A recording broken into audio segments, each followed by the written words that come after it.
At Morixa Tales, we believe in the power of storytelling. Our scripts weave together deep emotions and dramatic turns to deliver justice where it is most needed. Experience captivating mysteries where the truth eventually shines through, leaving a lasting impact on your heart and mind.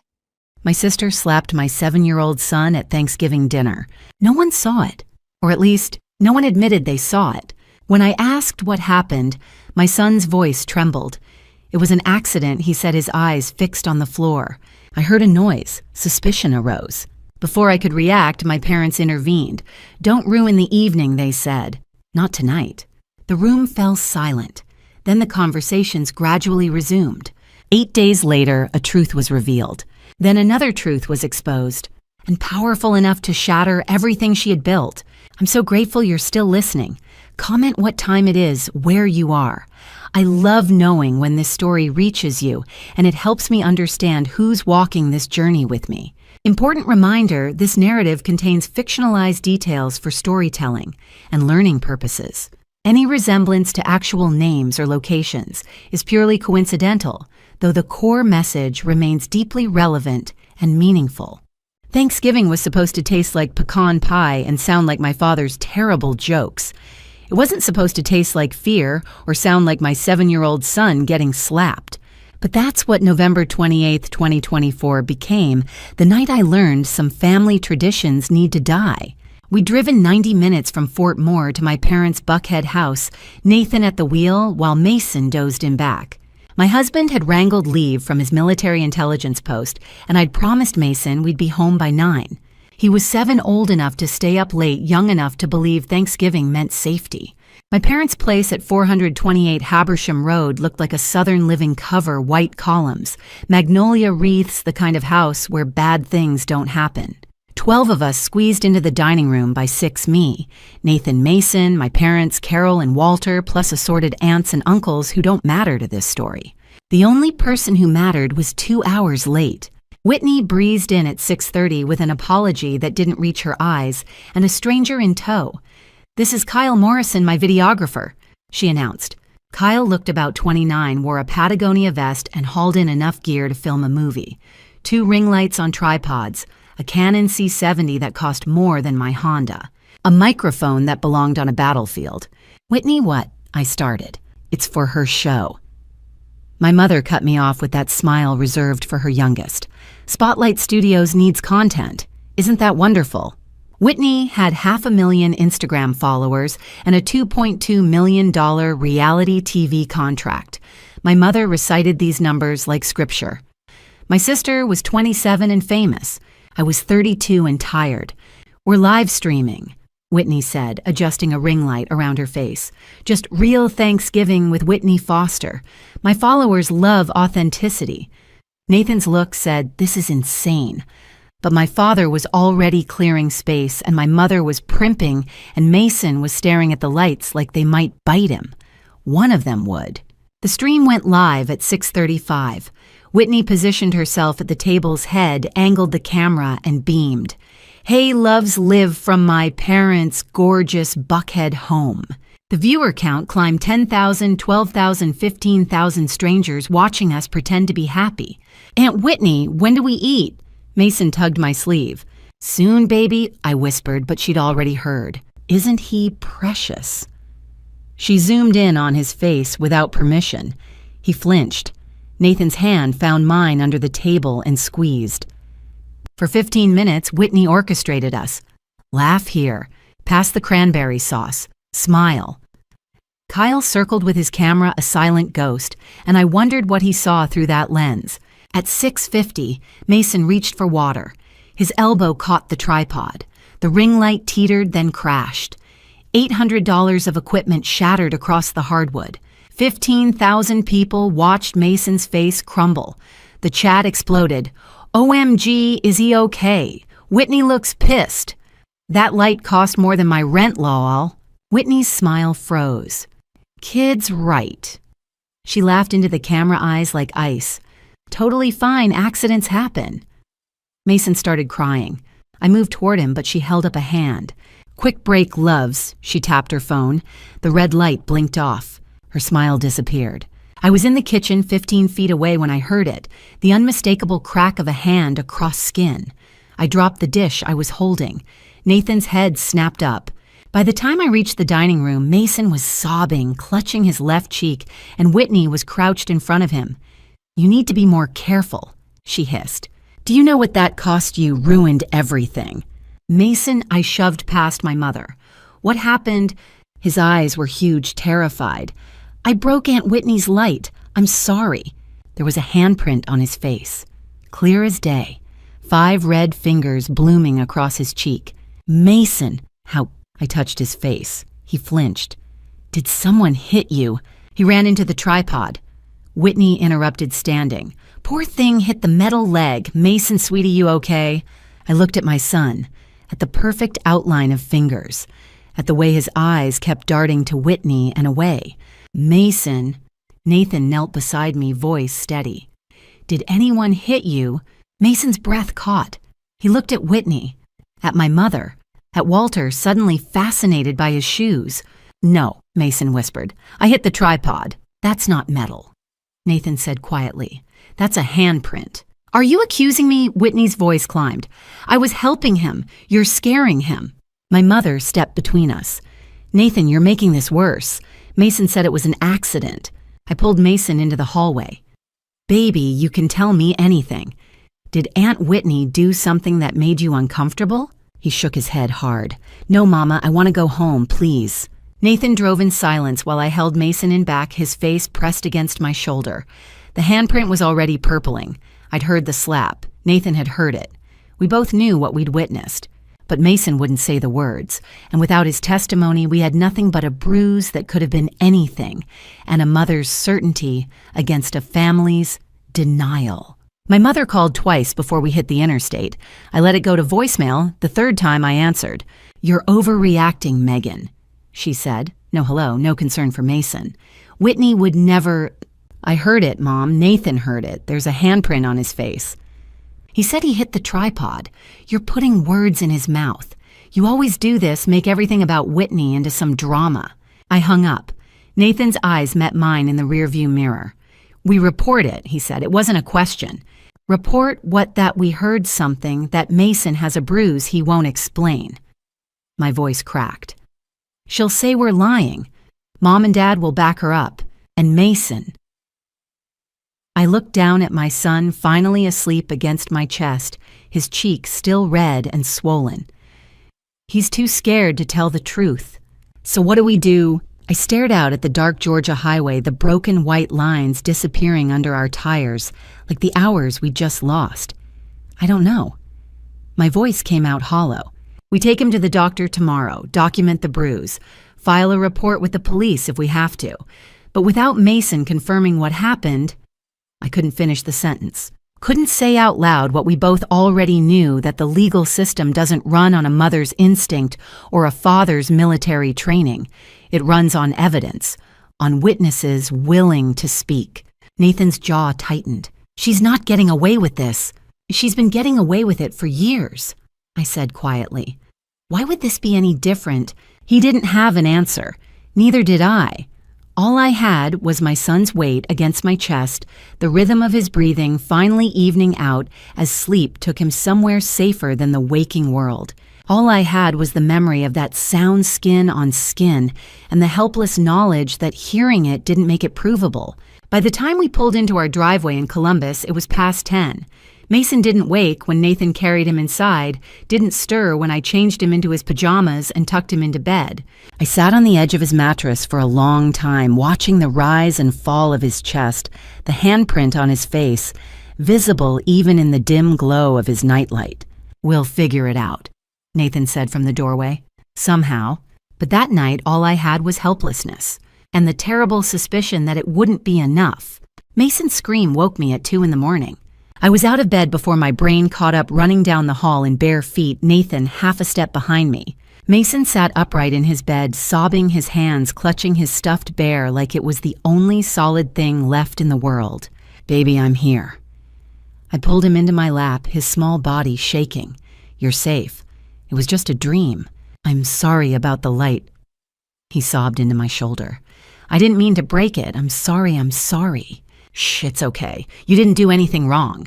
But he wouldn't stop apologizing, wouldn't stop crying, and when I tried to pull back to look at his face, he buried himself deeper against me. The handprint on his cheek had darkened to an angry purple red, visible even in the glow of his nightlight. Nathan stood in the doorway, fists clenched, jaw tight. It took 20 minutes to calm Mason down enough to sleep again. By then, it was 2:30 and I knew I wouldn't be going back to bed. I sat at the kitchen table with cold coffee while Nathan paced the living room like a caged animal. "We take him to the doctor," Nathan said, "first thing in the morning, and tell them that we think his aunt hit him, but he won't confirm it. We tell them the truth, that there's a handprint on his face, that we heard a slap, that he's having nightmares and won't talk about it. They'll ask him what happened," I said quietly, "and he'll say the same thing he said last night, that he hit the tripod." Nathan stopped pacing. "So we do nothing—" I didn't say that. I rubbed my face, exhausted. Without Mason confirming what happened, it's our word against Whitney's, against Mom and Dad's, against everyone who was there and saw nothing. We didn't see nothing, we heard it, we saw the aftermath. Hearing isn't the same as seeing Nathan. You know that. And a bruise isn't proof of who caused it. My voice cracked. Whitney will say he hit the tripod. Mom and Dad will back her up. Her 500,000 followers will call us liars. And Mason— I couldn't finish. Couldn't say that our 7-year-old son was too scared to be our witness. Nathan sat down across from me. "She threatened him," he said quietly. "You know she did. That's why he won't talk." "I know." I did know, but knowing wasn't proof either. My phone buzzed at 11 p.m. Whitney's name lighting up the screen. I let it go to voicemail. 30 seconds later, the notification dinged. Against my better judgment, I listened. Her voice was thick with tears. "Megan, I can't believe you think I'd hurt Mason. He's my nephew. I love him. He ran into the tripod. I was trying to help him. I'm really hurt that you'd accuse me like this. I don't know what I did to make you hate me so much, but this is too far." I played it back twice, listening for the crack in the performance. There wasn't one. Whitney had always been good at crying on command. It's what made her so successful on camera. But this wasn't a camera. This was my son's bruised face and her voice dripping with wounded innocence. "She's lying," Nathan said from the doorway. "I know."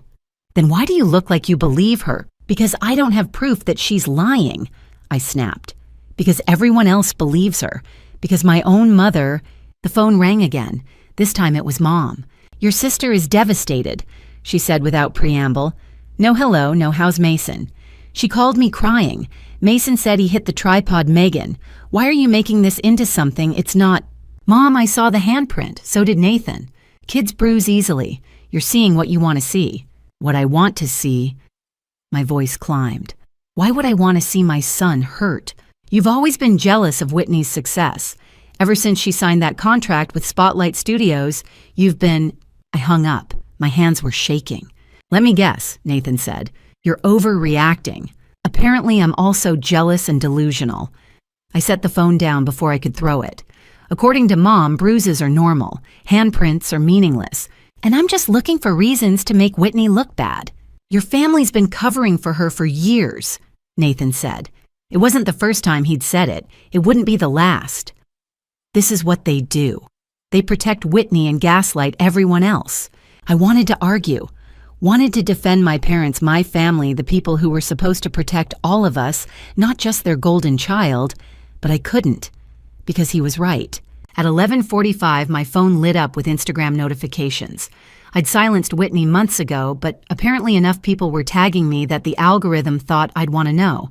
Whitney's face filled my screen, puffy-eyed, makeup-free, the picture of devastation.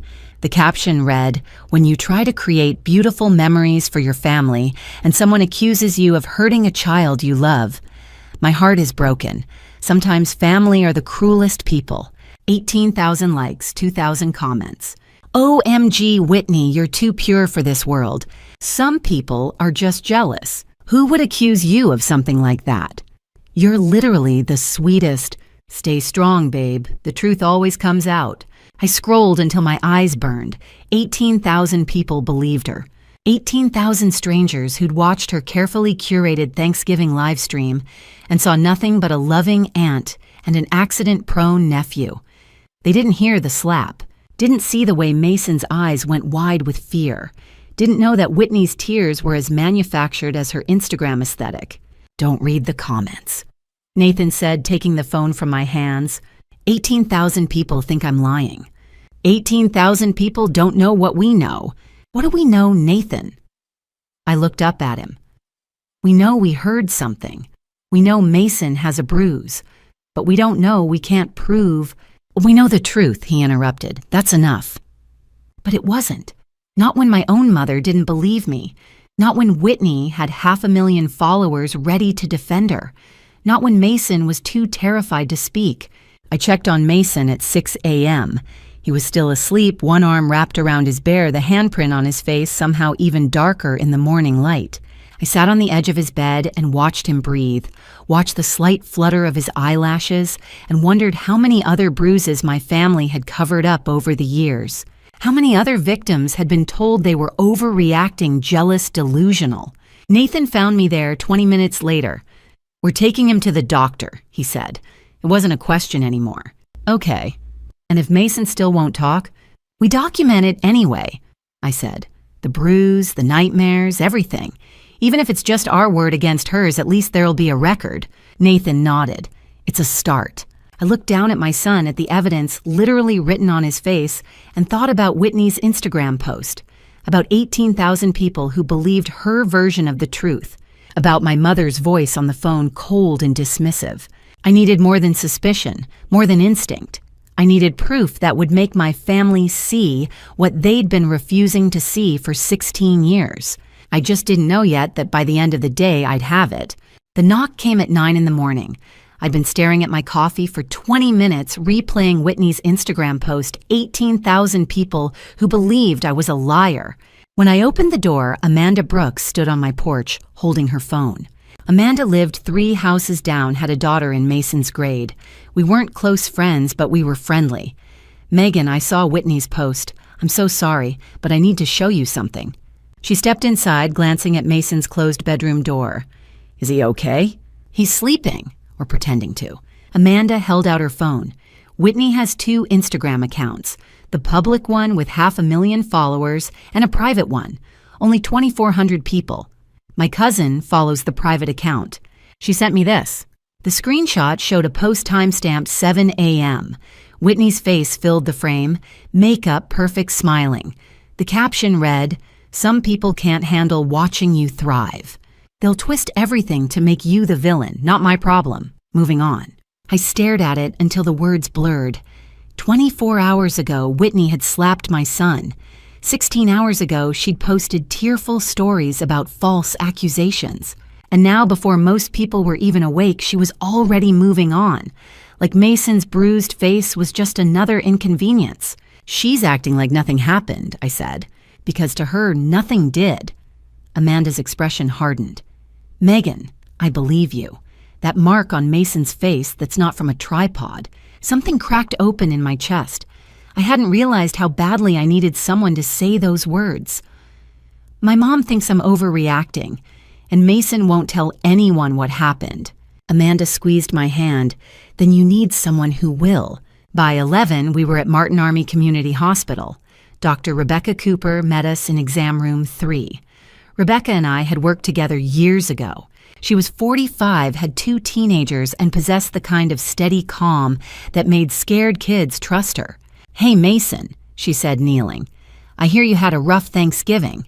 Can I look at your cheek?" Mason nodded but didn't speak. When Rebecca touched the bruise, he flinched. She examined it carefully, measuring.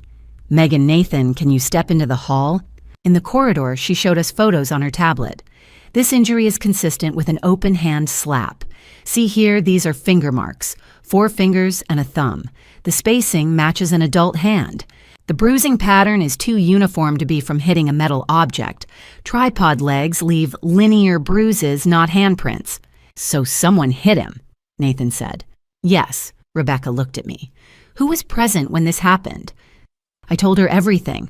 The live stream, the broken ring light, the sound of the slap, Whitney's defensive reaction, my parents' denial, Mason's silence. Rebecca's jaw tightened. Does Mason know I'm documenting this? We told him we wanted a doctor to check his cheek, and he still won't say who hit him. I shook my head. I think she threatened him, or he's scared. That's textbook. Kids in domestic violence situations often protect their abusers. They feel guilty, afraid of retaliation. She pulled up a form. Megan, I'm a mandatory reporter. Under Georgia law, I have to file a report with Child Protective Services. Relief and terror hit me simultaneously. I know. I need to document everything. The handprint, the measurements, Mason's reluctance to explain. It'll go into his medical record and the CPS report. Will that be enough? Nathan asked. Rebecca hesitated. It's evidence, strong evidence, but without Mason's testimony or eyewitness accounts, she didn't finish. By 2, we were at the Atlanta Police Department's Buckhead precinct.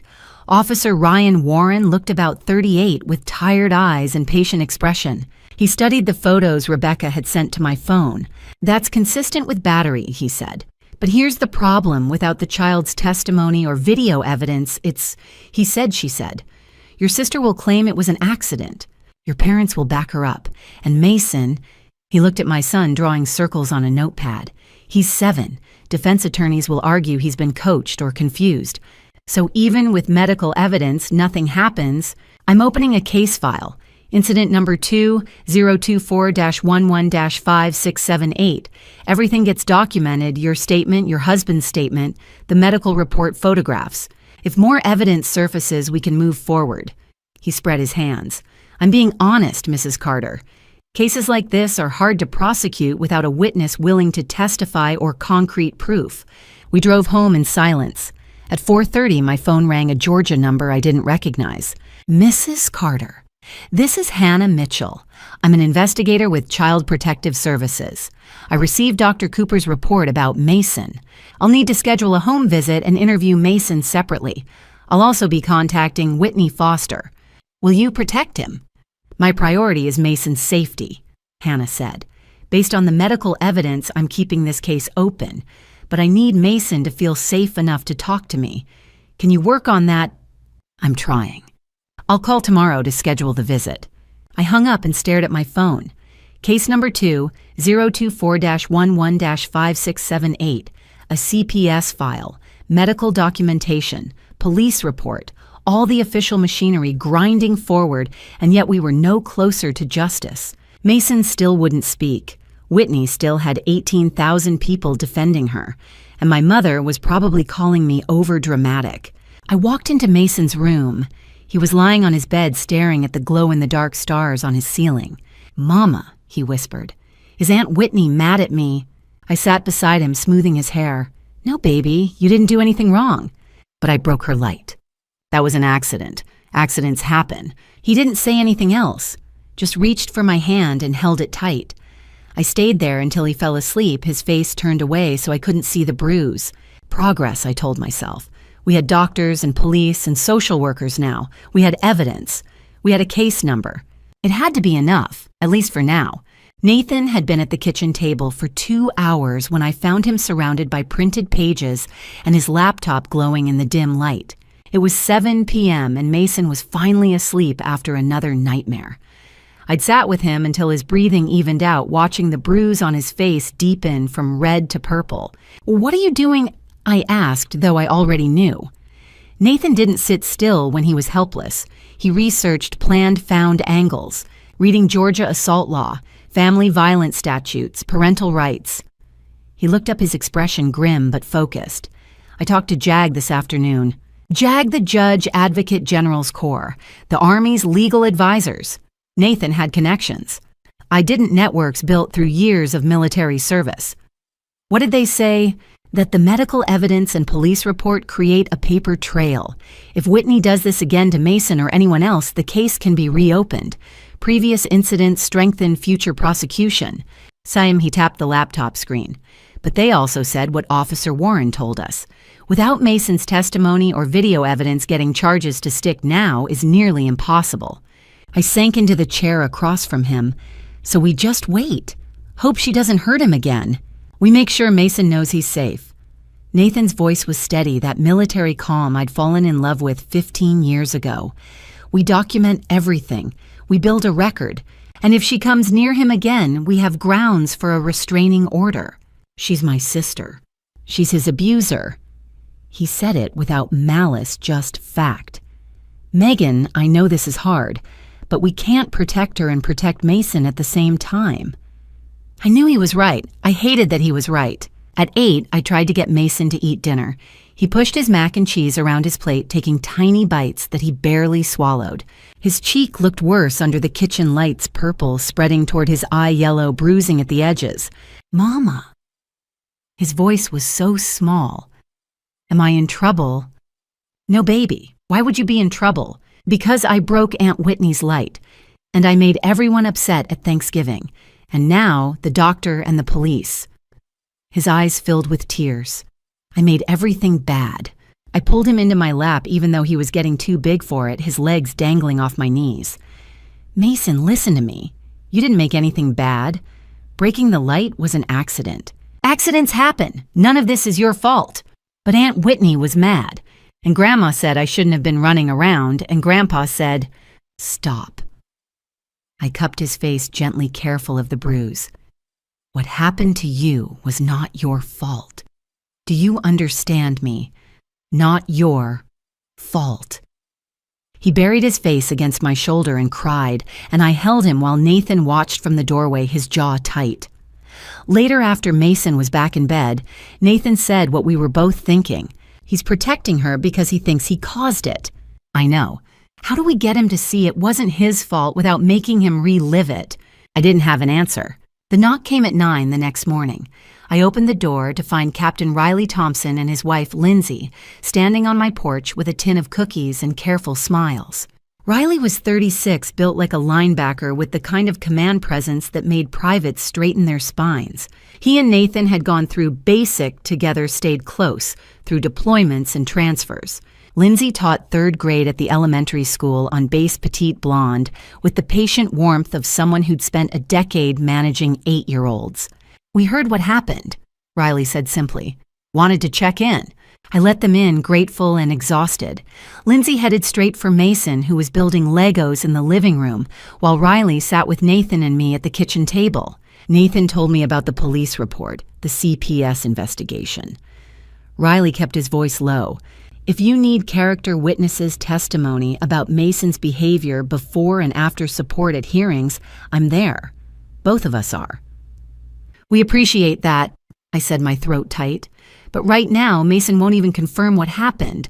I don't know if we'll get to a hearing. Kids don't talk about trauma on our timeline, Lindsay said, returning from the living room. I've seen this in my classroom. Kids who are hurt by family members stay silent because they're terrified of breaking the family apart. It's not about truth or lies. It's about fear. She sat down, her expression gentle but firm. Mason thinks he caused this. That's what's keeping him quiet. He broke something expensive and something bad happened, so in his 7-year-old brain, those two things are connected. He doesn't see himself as a victim. He sees himself as the problem. How do we fix that? Nathan asked. Time, safety, consistency. Lindsay ticked them off on her fingers. Don't push him to talk about Thanksgiving. Answer his questions when he asks them. Show him that you're not angry, that you still love him, that nothing he could do would make you stop protecting him. She paused. And give him space to tell the truth when he's ready. Because he will be, eventually. What if eventually is too late? I asked. Whitney's already controlling the narrative online. My parents are backing her story. Every day Mason stays silent is another day she gets to twist this. Then you focus on what you can control, Riley said. Your home. Mason's safety, the paper trail you're building. Let the legal system do its job even if it's slow. They stayed for an hour. Lindsay played Legos with Mason while Riley walked Nathan through military family resources counseling services, legal support advocacy groups. When they left, Lindsay hugged me at the door. He'll talk when he's ready, she said quietly. And when he does, you'll have people who believe him. That matters more than you think. I watched them drive away Riley's hand on Lindsay's knee and felt something I hadn't felt in 2 days, hope. We had support. We had people who believed us. We weren't alone, but I also knew time was running out. Every day Mason stayed silent was a day Whitney could build her defense rally, her followers bury the truth under her polished Instagram stories. What I didn't know was that the truth was already fighting its way to the surface. Not from Mason, from someone else entirely. Someone who'd been carrying secrets of their own for far longer than 8 days. And within 24 hours, everything would shift. The email notification pinged Sunday morning while I was washing dishes. Mason was watching cartoons, Nathan on a Run. The subject line stopped me. About Whitney, you need to know the truth. Sender Beverly Sullivan 1956@gmail.com. Dear Megan, I'm your late grandmother, Ruth's younger sister, your great aunt. We met briefly at Ruth's funeral in 2019. I've heard what happened at Thanksgiving. What Whitney did to Mason is not the first time. Your parents have been covering for her for years. Please call me. Beverly. I called. She answered on the second ring. I know this is strange, Beverly said, voice crisp, but you need to see what I have. Can you come to Decatur today? What do you have? Proof that your parents have been covering up Whitney's violence since she was 12. By noon, I stood in Beverly Sullivan's apartment, a tidy one-bedroom off Candler Road. She was 68, compact and sharp-eyed with gray hair cut short. A thick folder sat on her kitchen table. Your grandmother Ruth was my older sister, Beverly said. When she died in 2019, she left me this. She'd been collecting evidence for years. She was terrified of what Whitney might become. She opened the folder, printed emails, scanned checks, handwritten notes. Your parents paid off 3 separate incidents. That I know of. She laid out 3 document sets. First, 2009. Whitney was 12. She pushed Emily Thompson downstairs at a birthday party. Fractured wrist. Your parents paid $15,000 for an NDA. A photocopy of the check, Walter Foster's signature, memo, settlement, Emily Thompson incident. Second, 2013. Whitney was 16. Hit her boyfriend, Jake Martinez, with an iPhone.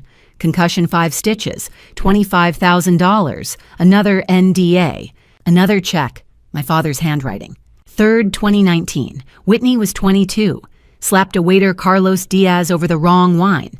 $8,000, no NDA restaurant owner was your father's friend. Beverly's expression hardened. Your parents taught Whitney that violence has no consequences if they write big enough checks. Why didn't you tell anyone? My voice strangled. If Ruth knew, I'm telling you now. Beverly's jaw tightened. When Ruth gave me these in 2018, she was dying. Stage 4 ovarian cancer. She was 86 in pain watching her daughter enable a grandchild she couldn't control. I didn't know if she was seeing clearly or if illness was making her exaggerate. She pulled out a handwritten letter, paper yellowed. This is what Ruth wrote me in March 2018, 6 months before she died. I took it with shaking hands. Beverly, I'm writing because I don't have much time. Whitney is dangerous. She's learned money erases consequences.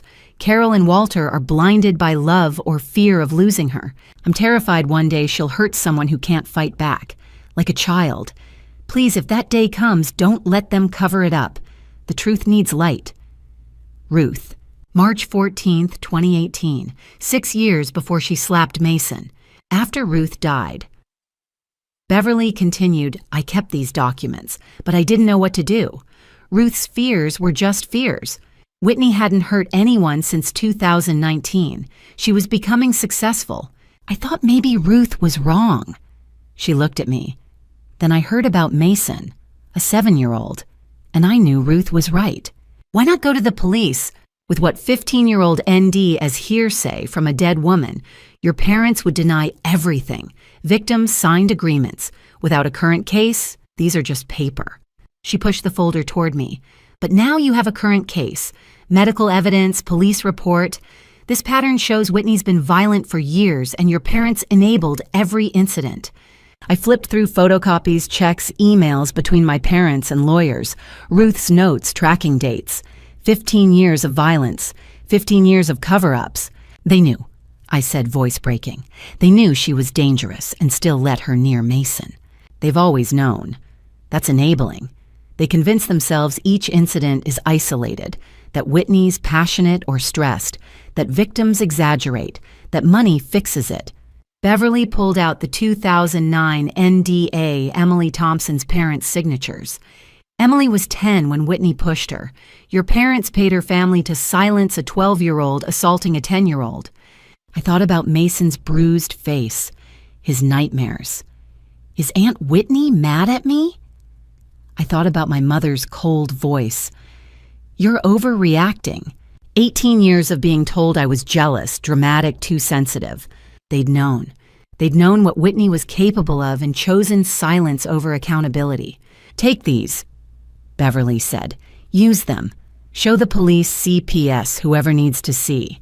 Don't let Whitney do to Mason what she did to Emily and Jake and Carlos. Don't let your parents bury this. I drove home with Beverly's folder on the passenger seat, feeling like I carried a bomb. 15 years of evidence, 15 years of my parents' complicity. Ruth had tried to warn them. She died knowing they'd keep covering it up. Now I understood Mason's fear.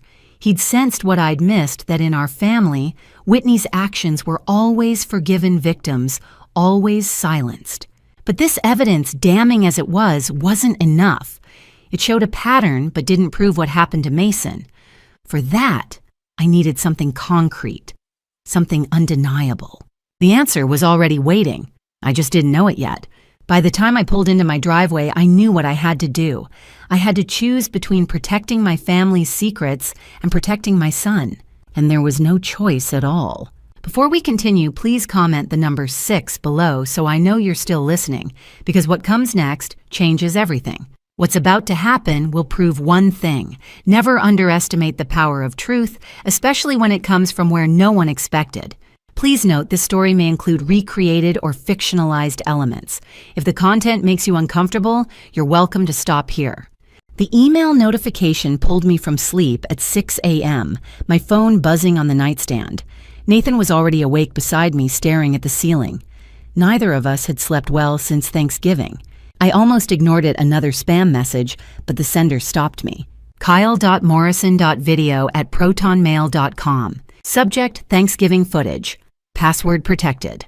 Attachment: Thanksgiving dinner, November 28th, 2024.enc 2.4 gigabytes. My hands shook as I opened it.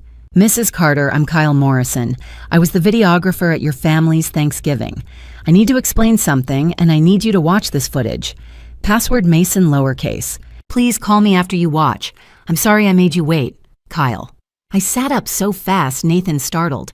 What is it? Kyle, the videographer. He has footage. Nathan was out of bed in seconds. Call him now. Kyle answered on the first ring, his voice tight. Mrs. Carter. This is Megan Carter. You have footage of what happened. Yes, ma'am, all of it. And I need to explain why I didn't give it to you sooner. He took a breath. Can I put you on speaker? My wife Emma is here. You're on speaker too, I said. Nathan leaned close. Mrs. Carter, when Whitney ended the live stream at 7 p.m., she told me we were done. But in reality, TV production, we don't actually stop recording right after the official end. The moments after we cut, when people think the camera's off, that's when the realest stuff happens. Unfiltered reactions, the drama producers want. Emma's voice came through softly in the background. Kyle continued. So, even though Whitney's live stream phone was off, my Canon C70 was still rolling. We call it backup footage, or B-roll. It's standard practice. I kept it running to capture her reaction after the official cameras stopped. I thought I'd get her being relieved or frustrated about the broken light. His voice cracked. Instead, I got what she did to Mason. Nathan's hand found mine, squeezed hard. The file I sent is raw, high quality, 4K. Timestamp 3142 shows Whitney slapping Mason. Clear as day. Close up. Timestamp 3150 has audio of her threatening him to stay quiet. I couldn't breathe. This isn't from the live stream, Kyle said. That ended at 7. This is from my professional camera. It's undeniable. Why did you wait? Nathan's voice was cold. You had this for 8 days while our son had nightmares and our family called us liars. Kyle's exhale was shaky.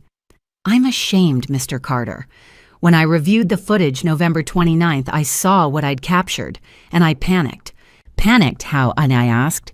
I'm a freelance videographer. I signed a contract with Whitney's standard confidentiality clause. Clients expect that footage stays private unless they approve release. And Whitney, she's not just any client. She has a $2.2 million contract with Spotlight Studios. That's major league. Those connections run deep in the industry. He paused. If I leaked footage without permission, even footage of something illegal, she could sue me for breach of contract. And with her resources, her lawyers, her industry connections, I'd be done. Not just sued, blacklisted. I'd never work in production again. So you chose your career over a 7-year-old, Nathan said flatly. I know how it sounds. Kyle's voice broke.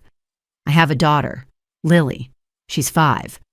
My wife Emma and I were not wealthy. I take whatever gigs I can get. Losing my reputation in this industry means losing everything.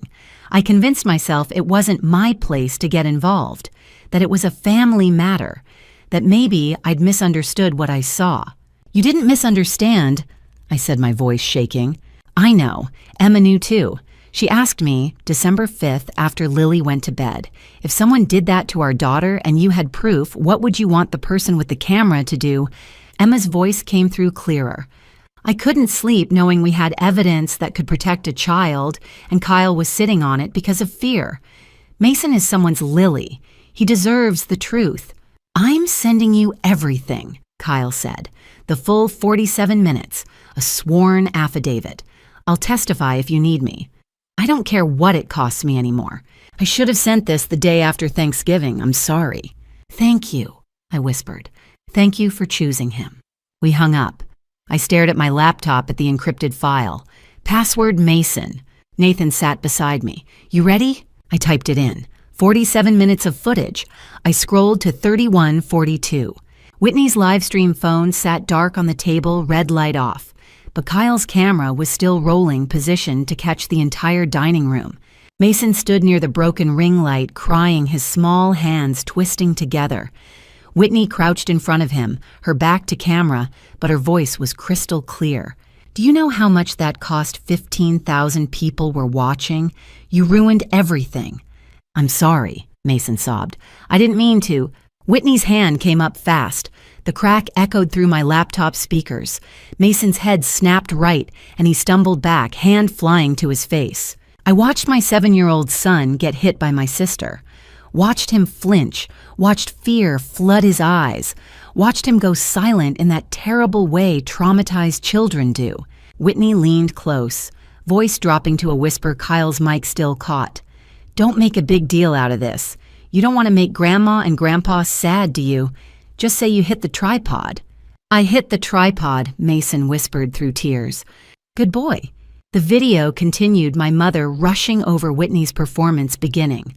Poor thing hit the metal leg. The lies starting immediately. I watched all 47 minutes. Watched Whitney's mask slip the second she thought cameras were off. Watched her threaten my son into silence. Watched my parents enable it. When it ended, I couldn't speak. Nathan's arm was around me, his face granite-hard, tears on his cheeks. That's why he wouldn't tell us, I said. She threatened him. We're backing this up, Nathan said, already moving. Everywhere. By 9 a.m., we had copies on Google Drive, iCloud, a USB drive. Nathan mailed to lawyer Angela Monroe, and an external hard drive Riley and Lindsay agreed to keep.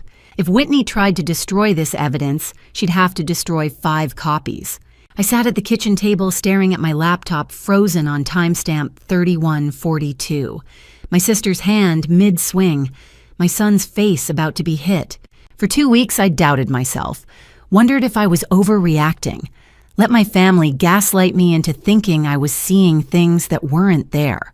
But this footage, time-stamped, high-resolution, undeniable, proved I'd been right all along. Whitney had hurt Mason. She'd threatened him into silence. My parents had covered it up. And now I had the weapon I needed to make sure she never hurt anyone again. What I didn't know then was that this footage would do more than prove one slap. It would start pulling threads that would unravel secrets far beyond Thanksgiving. Secrets about Whitney's life, her career, the people she'd hurt over 16 years. But that morning, watching my son get hit on a loop, I couldn't stop replaying. All I knew was this: the lies were over. The cover-ups were over. And Whitney Foster's perfect Instagram life was about to come crashing down. I'd watched the footage 5 times by 10 a.m. Nathan sat beside me, his coffee going cold, neither of us speaking as the video looped. Timestamp 31:42. The slap. Mason's head snapping right. The sound that would never leave my head. Again, I said, dragging the cursor back to 28:30. Nathan's hand covered mine. Megan, we've seen it. I need to make sure I'm not missing anything, that there's nothing a lawyer can twist. So we watched again, and I saw things I'd missed the first 4 times.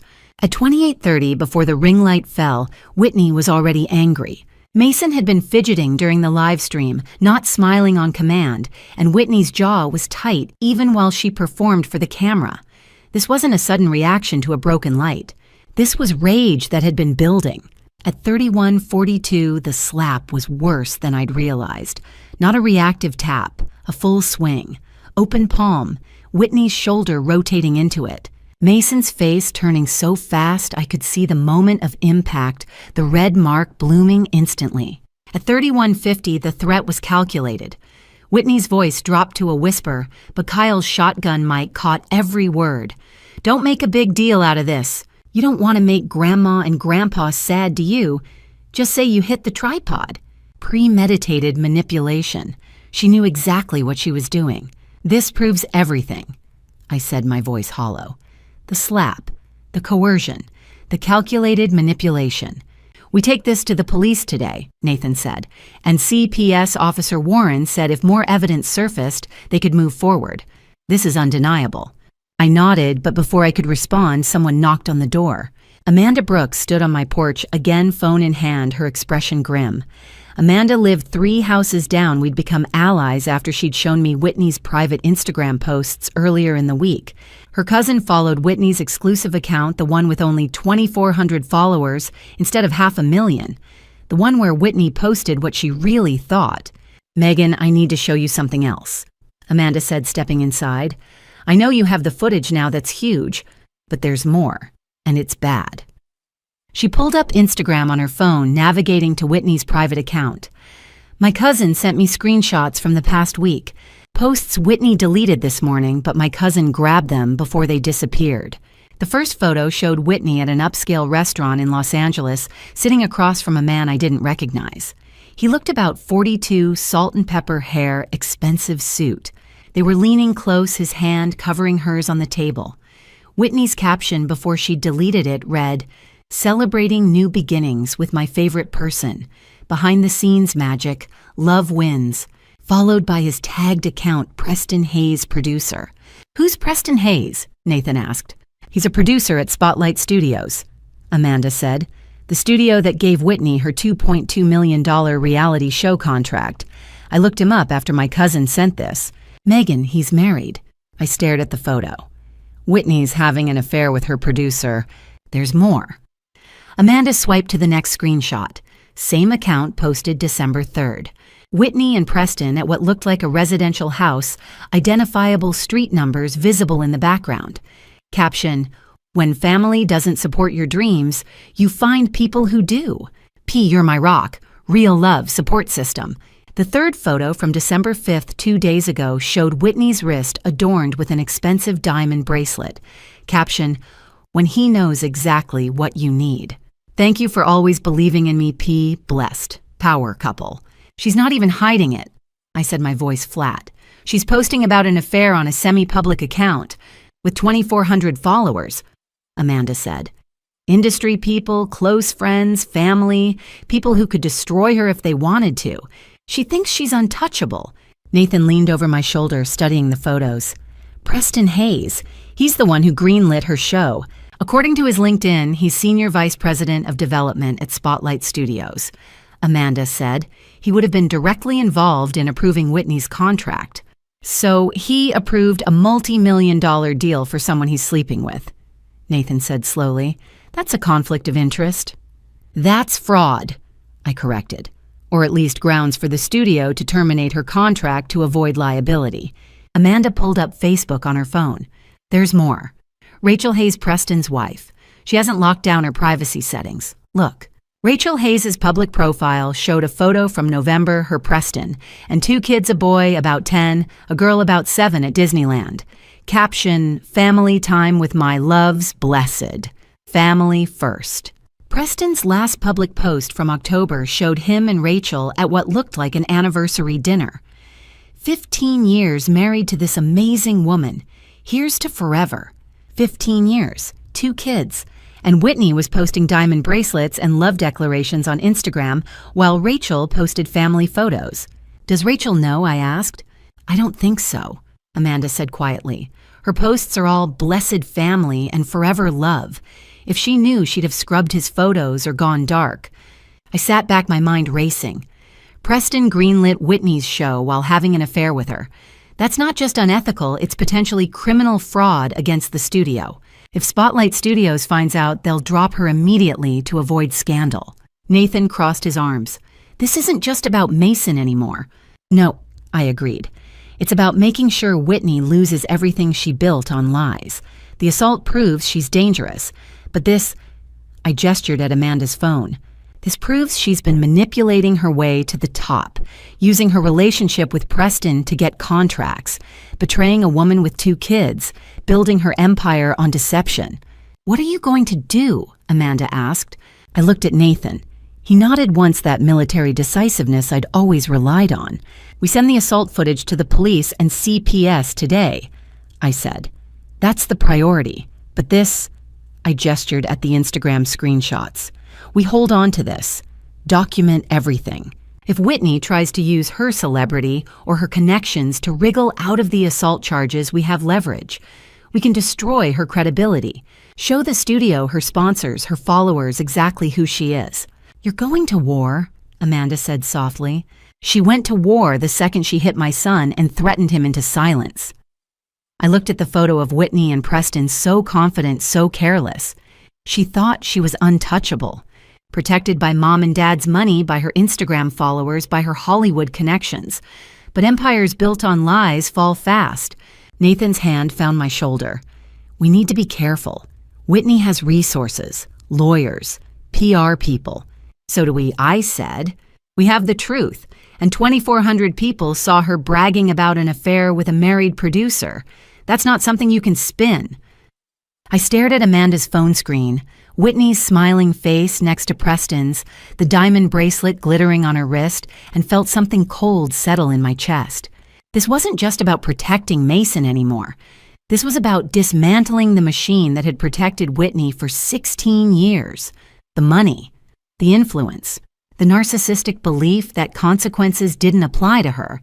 I had footage of her assaulting a child, evidence of her manipulating a married producer for career advancement, and Beverly's documents proving 15 years of violent patterns. Whitney thought she was invincible. She was about to learn otherwise. Angela Monroe's office sat on the 14th floor of a glass tower in downtown Atlanta, the kind of building where everyone moved with purpose and spoke in measured tones. The conference room table was covered in evidence when Nathan and I arrived at 9 a.m. USB drives, printed documents, screenshots, police reports. The sum of Whitney's 16-year history of violence laid out in neat manila folders. Angela was 46, sharp-featured and sharper-minded, with 20 years of family law experience and a reputation for taking on impossible cases. She'd represented military families before Nathan had gotten her name from JAG contacts at Fort Moore. She studied the evidence for 30 minutes without speaking, making notes on a legal pad, occasionally enlarging photos on her laptop. When she finally looked up, her expression was grim. Megan, this is massive. Criminal assault with video evidence, witness tampering, a 15-year pattern of violence and media fraud. She tapped Kyle's USB drive. This footage alone is enough for prosecution, but combined with Beverly's documents and the Preston Hayes affair, she shook her head. We're not just talking about one slap. We're talking about systematic abuse and corruption. What are we looking at legally? Nathan asked. Angela pulled up a document. Here's what we have. Criminal simple battery with family violence enhancement, witness intimidation. Civil emotional distress damages therapy costs for Mason. Studio liability. Preston greenlit a multi-million-dollar show. while romantically involved with the talent that's conflict of interest, potential fraud, major risk for Spotlight Studios. What's our strategy? I asked. We hit Whitney from 3 directions simultaneously. Angela held up 3 fingers. 1, update the police report with Kyle's footage and sworn testimony. 2, contact Spotlight Studios' legal department with evidence of Preston's conflict of interest. 3, prepare for Whitney's counterattack. She'll hire lawyers.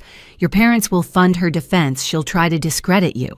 Will Mason have to testify? Eventually, yes. But with this footage, his testimony becomes corroborating evidence, not the only evidence. That takes enormous pressure off him.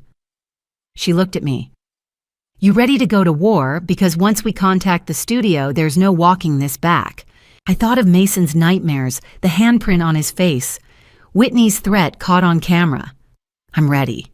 By 2 p.m., I was on the phone with Spotlight Studios' main line in Pasadena, California. The receptionist answered with practiced cheer. Spotlight Studios, how may I direct your call? Legal department, please. It's regarding the upcoming show, Real Life, The Whitney Foster Story, and a conflict of interest involving producer Preston Hayes. The cheer vanished. Regarding what matter, ma'am? Conflict of interest, ethics violation. I'll wait. The hold music lasted exactly 45 seconds before a man's voice cut through. Not a secretary. Not legal. Mrs. Carter, this is Preston Hayes, executive producer on Whitney's show. I understand you wanted to speak with legal, but I thought I could help clarify any misunderstandings. His voice was smooth, confident, the voice of someone used to controlling narratives. Mr. Hayes, there's no misunderstanding. I have evidence you're romantically involved with Whitney Foster while producing her show. That's a conflict of interest. I have video evidence of Whitney harming my 7-year-old son and threatening him into silence. Studio's a chance to respond before I take this to the media. Silence. Then, Mrs. Carter. I don't know what you think you have, but Whitney told me about Thanksgiving. Your son accidentally hurt himself. It's clear you're going through a difficult time. I have 47 minutes of video. I have Whitney hitting my son on camera. Clear audio of her threatening him. I have screenshots of your private Instagram posts together. I have your wife Rachel's Facebook showing your family vacation 3 weeks ago. My voice went cold. Don't insult my intelligence by pretending this is a misunderstanding. Another pause. Longer. When Preston spoke again, the smooth veneer had cracked. What do you want? I want Spotlight Studios to cancel Whitney's show, and I want you to face consequences for your conflict of interest. Let's be reasonable. His tone shifted, still controlled, but with an edge. I'm sure we can work something out. What if Spotlight compensated you for your distress quietly, without involving lawyers or media? These situations can be resolved without destroying careers. You're offering me money to stay quiet. I couldn't believe his arrogance. You think I'm like the other people my parents paid off. Mrs. Carter, you don't understand how this industry works. Preston's voice hardened. Stories get buried every day. Witnesses change their minds. Evidence disappears. Whitney has a top-tier legal team. Spotlight Studios has resources you can't imagine. If you push this, you'll be fighting a machine designed to crush people like you. People like me, angry mothers with grudges. We see it all the time. You're upset about something that happened at a family dinner, so you're trying to ruin your sister's career. That's how this will look. Defamation is a serious crime, Mrs. Carter. Something cold settled in my chest. Preston wasn't just defending Whitney, he was threatening me. And he genuinely believed he could make this disappear with money, with lawyers, with the weight of a Hollywood studio. He thought I was weak, controllable, just another problem to be solved with an NDA and a check. Assault is also a serious crime, Mr. Hayes. So is fraud. So is witness intimidation, which is what you're doing right now, by the way. My lawyer's recording this call. I wasn't bluffing. Angela had told me to put him on speaker. You have a choice. Cooperate with a legitimate investigation or go down with Whitney when this goes public. Your call. Preston's voice went ice cold. You're making a mistake. He hung up. I stared at my phone, hands shaking. Nathan's arm came around my shoulders. You did good. He tried to buy me off. I said, my voice hollow. Then he threatened me. He really thinks he can make this go away. That's how they've always operated, Angela said from across the table. Intimidate, settle, bury. But they miscalculated. They thought you'd take money and sign an NDA like the others. They didn't count on you having Kyle's footage, or Beverly's documents, or a lawyer willing to fight. She turned to her computer. I'm sending an official email to Spotlight's General Counsel, Carter Phillips. Preston intercepted your call, but he can't intercept legal's emails. Once Phillips sees this evidence, Preston's done. By 4 p.m., the email was sent. Subject line, RE Urgent, Ethics Violation and Safety Concerns. Real life, the Whitney Foster story. Attached Instagram screenshots, assault summary, Kyle's affidavit, Beverly's pattern documentation. The body text was clinical devastating. On behalf of my client, Megan Carter, I write to inform Spotlight Studios of serious ethical violations involving producer Preston Hayes and talent Whitney Foster. Attached evidence demonstrates conflict of interest fraud and criminal conduct that poses significant legal liability for your studio. Angela hit send. I watched the progress bar watch the email disappear into the digital void, and felt a strange mix of power and terror. We just declared war on a $2.2 million production and a studio with unlimited resources. Preston's threat echoed in my head. Whitney has a top-tier legal team, but so did I now. And I had something they didn't, undeniable evidence time-stamped and documented. What I didn't know yet was how fast Whitney's world would collapse, or how desperate she'd become when she realized she was about to lose everything. Officer Ryan Warren's expression didn't change as he watched the footage, but his pen stopped moving. We were sitting in an interview room at the Buckhead precinct, same gray walls, same fluorescent lights as 2 weeks ago when we'd filed the initial report. But this time, we had proof. Angela had come with us her leather briefcase containing copies of everything Kyle's USB drive, Beverly's 15-year pattern documentation, the Instagram screenshots. Warren inserted the drive into his computer and pulled up the video. Timestamp 3142. The slap echoed through the tiny room. Warren watched without comment, his face unreadable. Then he scrubbed forward to 3150, Whitney's whispered threat, clear on the audio. When it ended, Warren sat back. Mrs. Carter, this changes everything. Can you prosecute? Nathan asked. The district attorney will decide, but with this evidence, I'd be shocked if they didn't move forward. Warren pulled up a document on his computer. We're looking at simple battery under Georgia Code Section 16-5-23.1, family violence enhancement. That's a misdemeanor up to 12 months jail time and/or a $5,000 fine. The witness intimidation is harder to charge separately, but it strengthens the overall case significantly. What's the timeline? Angela asked. I'll submit the file to the DA today. With video evidence and a child victim, I expect charges within 7 to 10 days.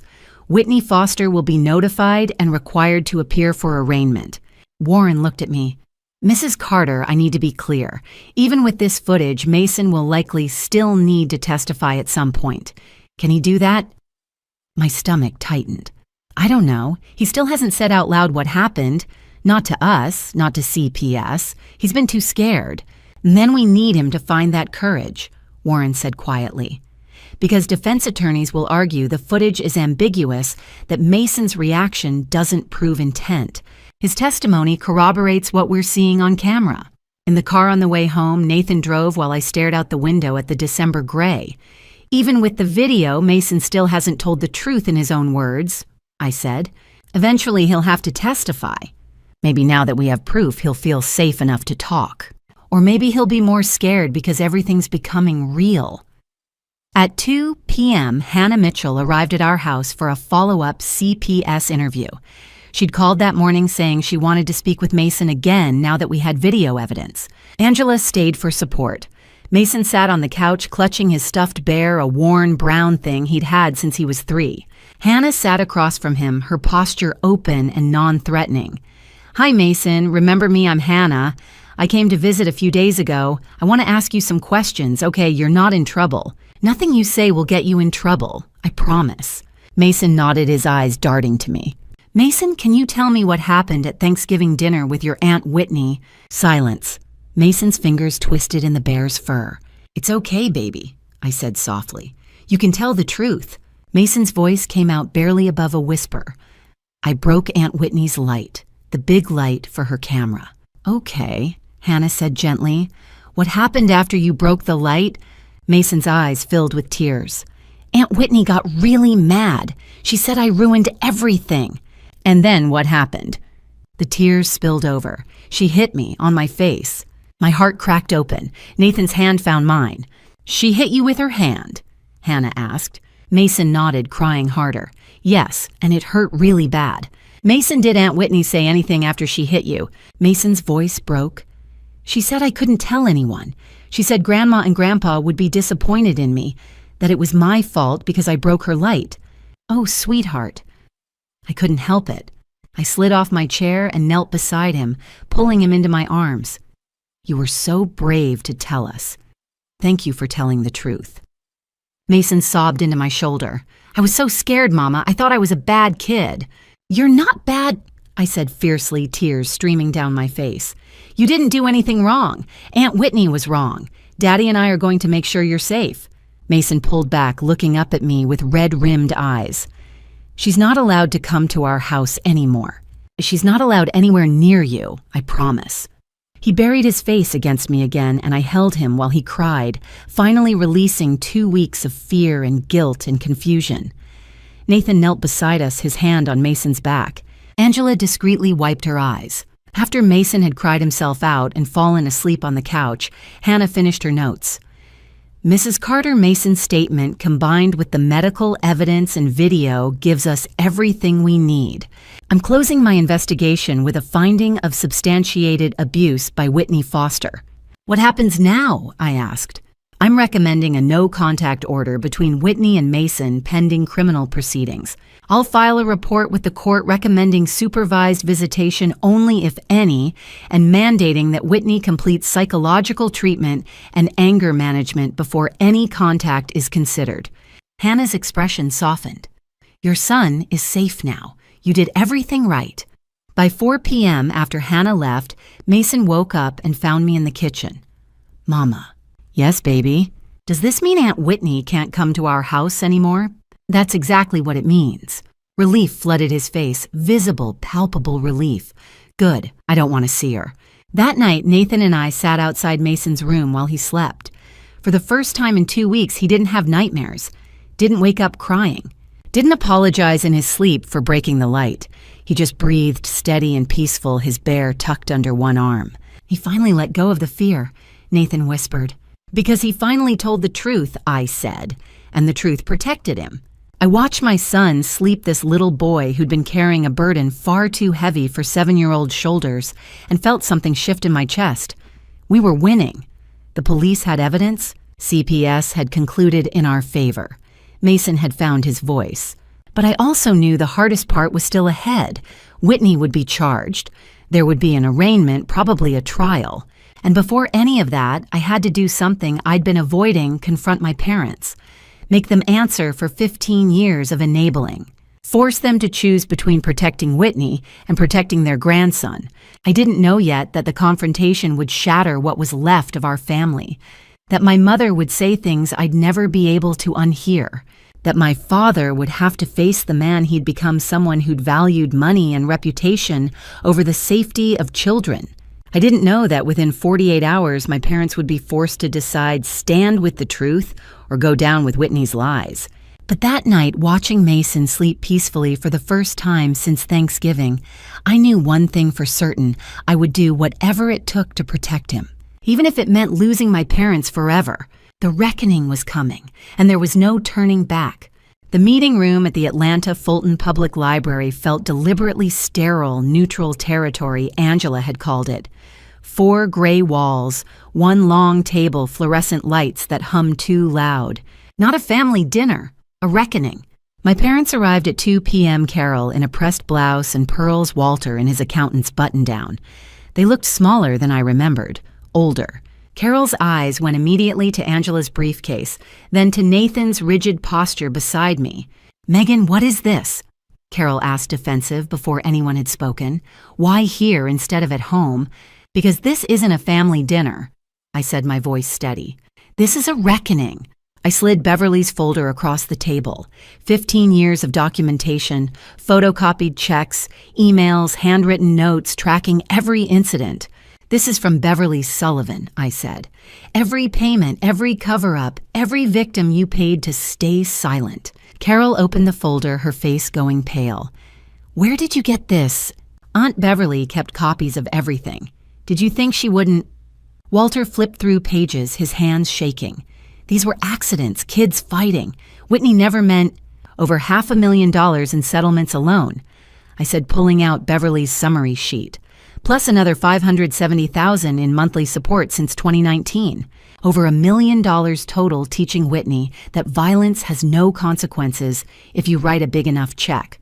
The number hung in the air. Carol's mouth opened, but no sound came out. That doesn't include the monthly payments you've been giving Whitney since 2019. $9,500 a month. Another $570,000 through last November. Over $1 million total teaching Whitney that violence has no consequences if you write a big enough check. We were protecting our family, Walter said quietly. You were protecting Whitney. Nathan corrected his military precision cutting through. At everyone else's expense. I pulled out Ruth's letter, the paper yellowed, the handwriting shaky. This is from Grandma Ruth, March 2018, a year before she died. My voice wavered as I read aloud. Beverly, I'm writing because I don't have much time. Whitney is dangerous. She's learned that money erases consequences. Carol and Walter are blinded by love for her or fear of losing her. I'm terrified that one day she'll hurt someone who can't fight back, like a child. I looked up.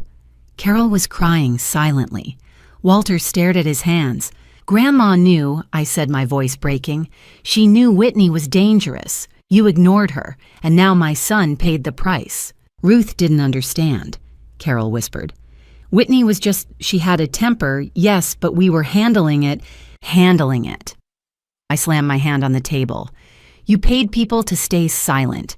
You taught Whitney that hitting people was fine as long as nobody found out. That's not handling it, that's enabling a violent criminal. Megan, please, Walter started. No, I cut him off. You're going to watch this, and you're going to see what your handling created. Angela opened her laptop, turned it toward my parents, and hit play. Timestamp 3142. The slap echoed in the quiet room. Mason's head snapping right. Whitney's cold voice, do you know how much that cost you? Ruined everything. Carol's hand flew to her mouth, a choked sob escaping. Walter went rigid, his face draining of color. The video continued. Timestamp 3150. Whitney's whispered threat captured by Kyle's shotgun mic. Don't make a big deal out of this. You don't want to make Grandma and Grandpa sad, do you? Just say you hit the tripod. When it ended, silence. Carol was crying openly now, tears streaming down her face. Walter looked like he might be sick. Oh, God, Carol whispered. I didn't think it was that bad. You didn't want to think it was that bad, I said, my voice shaking with rage. Because thinking it was that bad would mean admitting you'd been wrong for 15 years. That every time you wrote a check to make a victim go away, you were creating this. You made Whitney believe she was untouchable. We were trying to protect her, Walter said hoarsely. From what consequences accountability? I stood up too angry to sit. Mason is 7 years old, 7, and Whitney hit him hard enough to leave a handprint for days. She threatened him into silence. And you, I pointed at Carol, you called me overdramatic when I told you what happened. Carol couldn't meet my eyes. 15 years. I said quietly now, the anger hardening into something colder. 15 years of violence. You did nothing.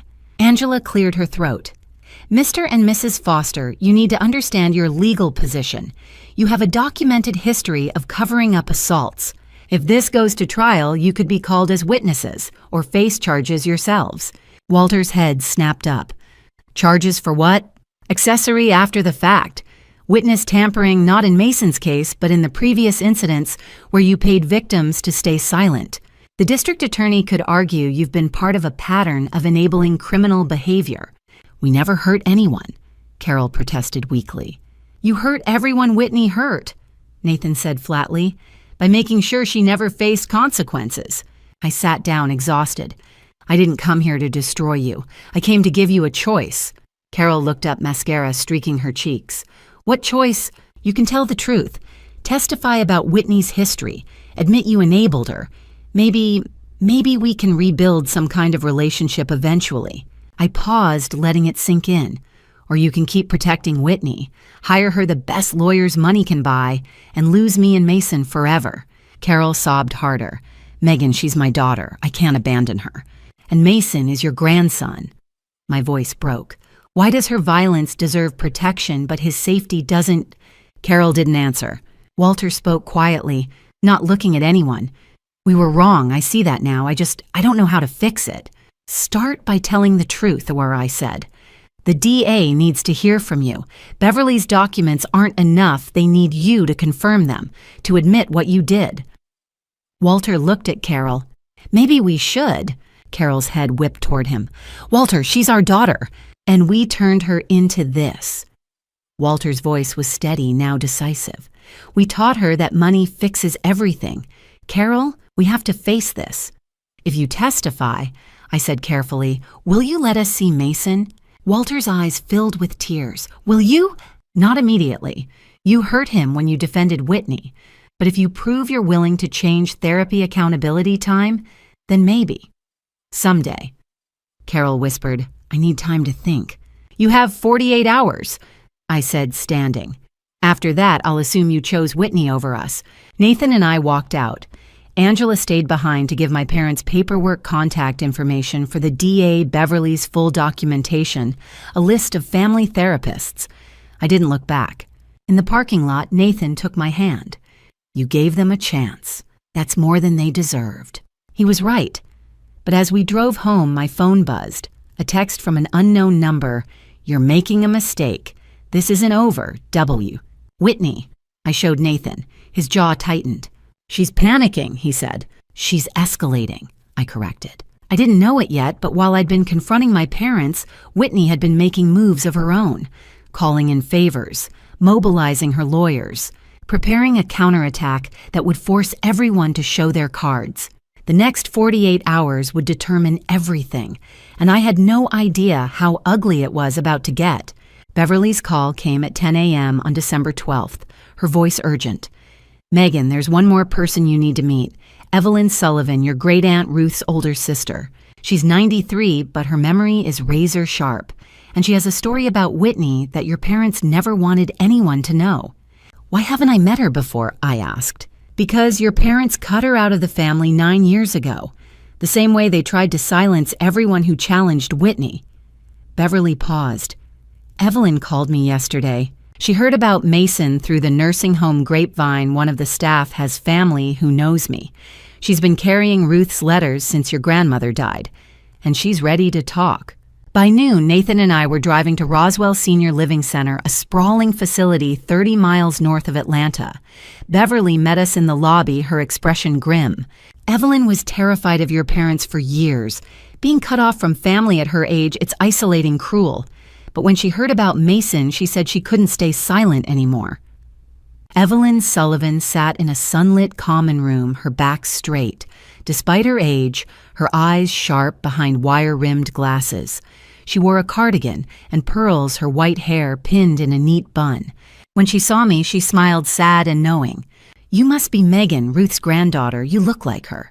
I sat across from her, Nathan beside me. Aunt Beverly said you have something to tell me about Whitney. I do. I should have spoken up years ago. But your parents made it clear, stand against Whitney and you'd be cut out. I was 84 when they exiled me. I didn't have the strength to fight. Her hands trembled slightly. But a 7-year-old boy, that's different. I'm 93 now. I have nothing left to lose, and I owe Ruth the truth. What happened? Nathan asked gently. Evelyn took a breath. May 2015.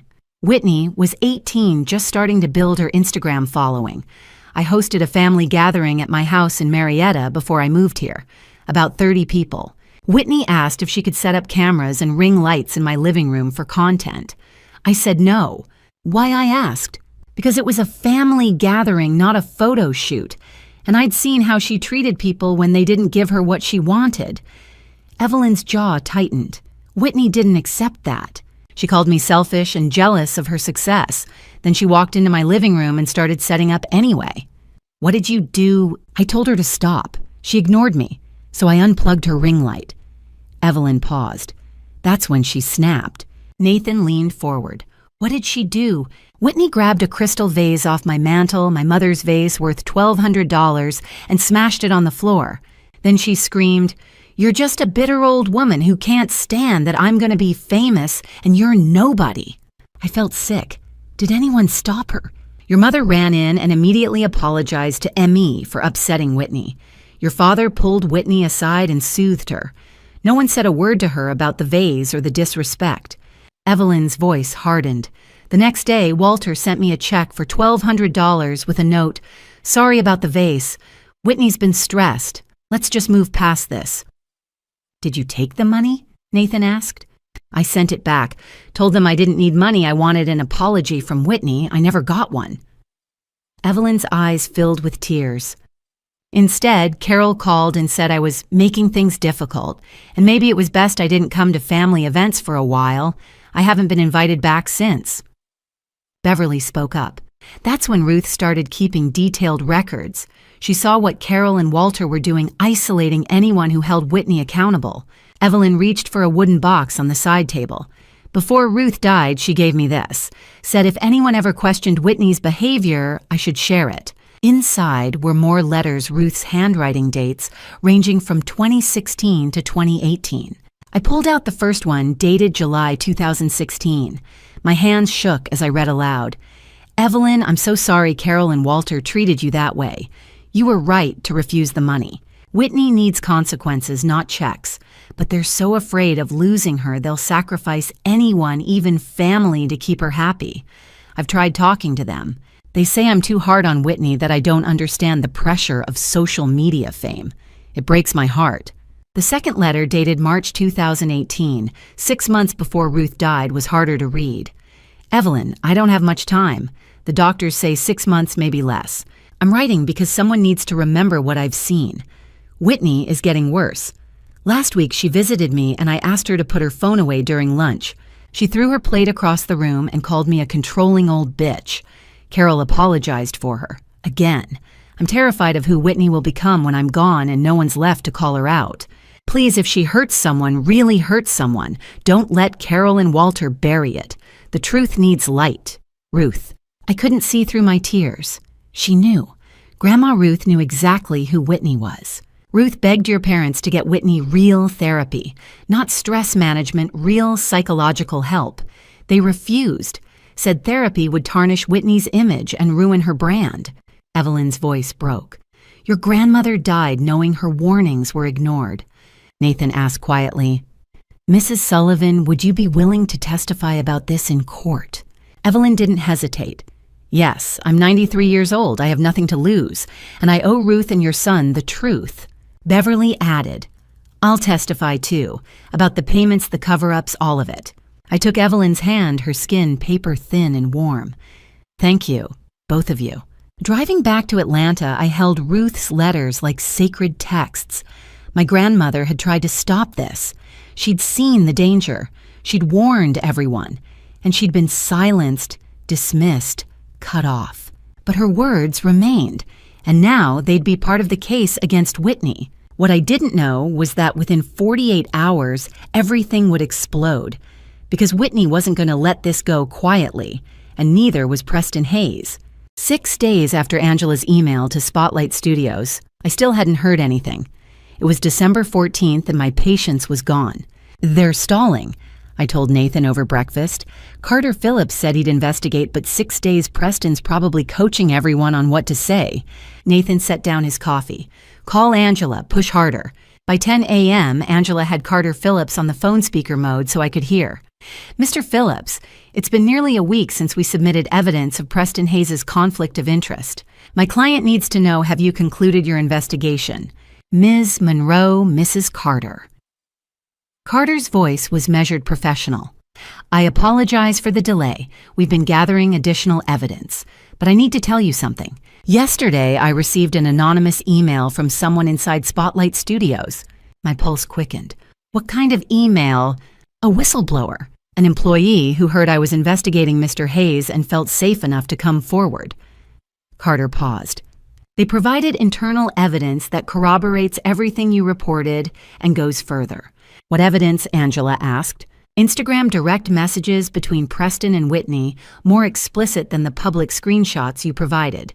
Company credit card receipts showing Preston charged a $4,500 hotel stay in Los Angeles for Ms. Foster in November, using Spotlight's corporate account. Internal emails showing Preston overrode concerns from our VP of Standards about Ms. Foster's contract approval. I gripped the phone. He used company money to pay for hotel rooms for his mistress. Yes, which constitutes misuse of company resources in addition to conflict of interest. Carter's tone hardened. The whistleblower's identity is protected. They used an encrypted email service, and I won't pursue identifying them. But their evidence is solid. It proves Preston didn't just have an affair with talent he was evaluating. He actively used Spotlight's resources to facilitate that affair and push through a problematic contract despite internal objections. What happens now? I asked, my voice shaking. My son was assaulted by someone Preston gave $2.2 million to while sleeping with her.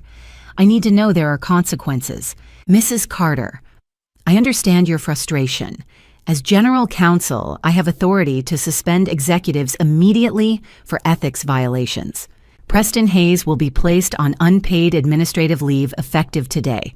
His employment contract will be terminated pending board review, which, given this evidence, is a formality. And Whitney's contract, Angela pressed, voided. The conflict of interest invalidates the entire approval process. Ms. Foster's show is canceled. She won't receive a penny of that $2.2 million deal. Relief washed over me so suddenly I had to sit down. Nathan's hand found my shoulder. When will this be official? Angela asked. I'm notifying Preston within the hour. We'll issue a public statement by end of day.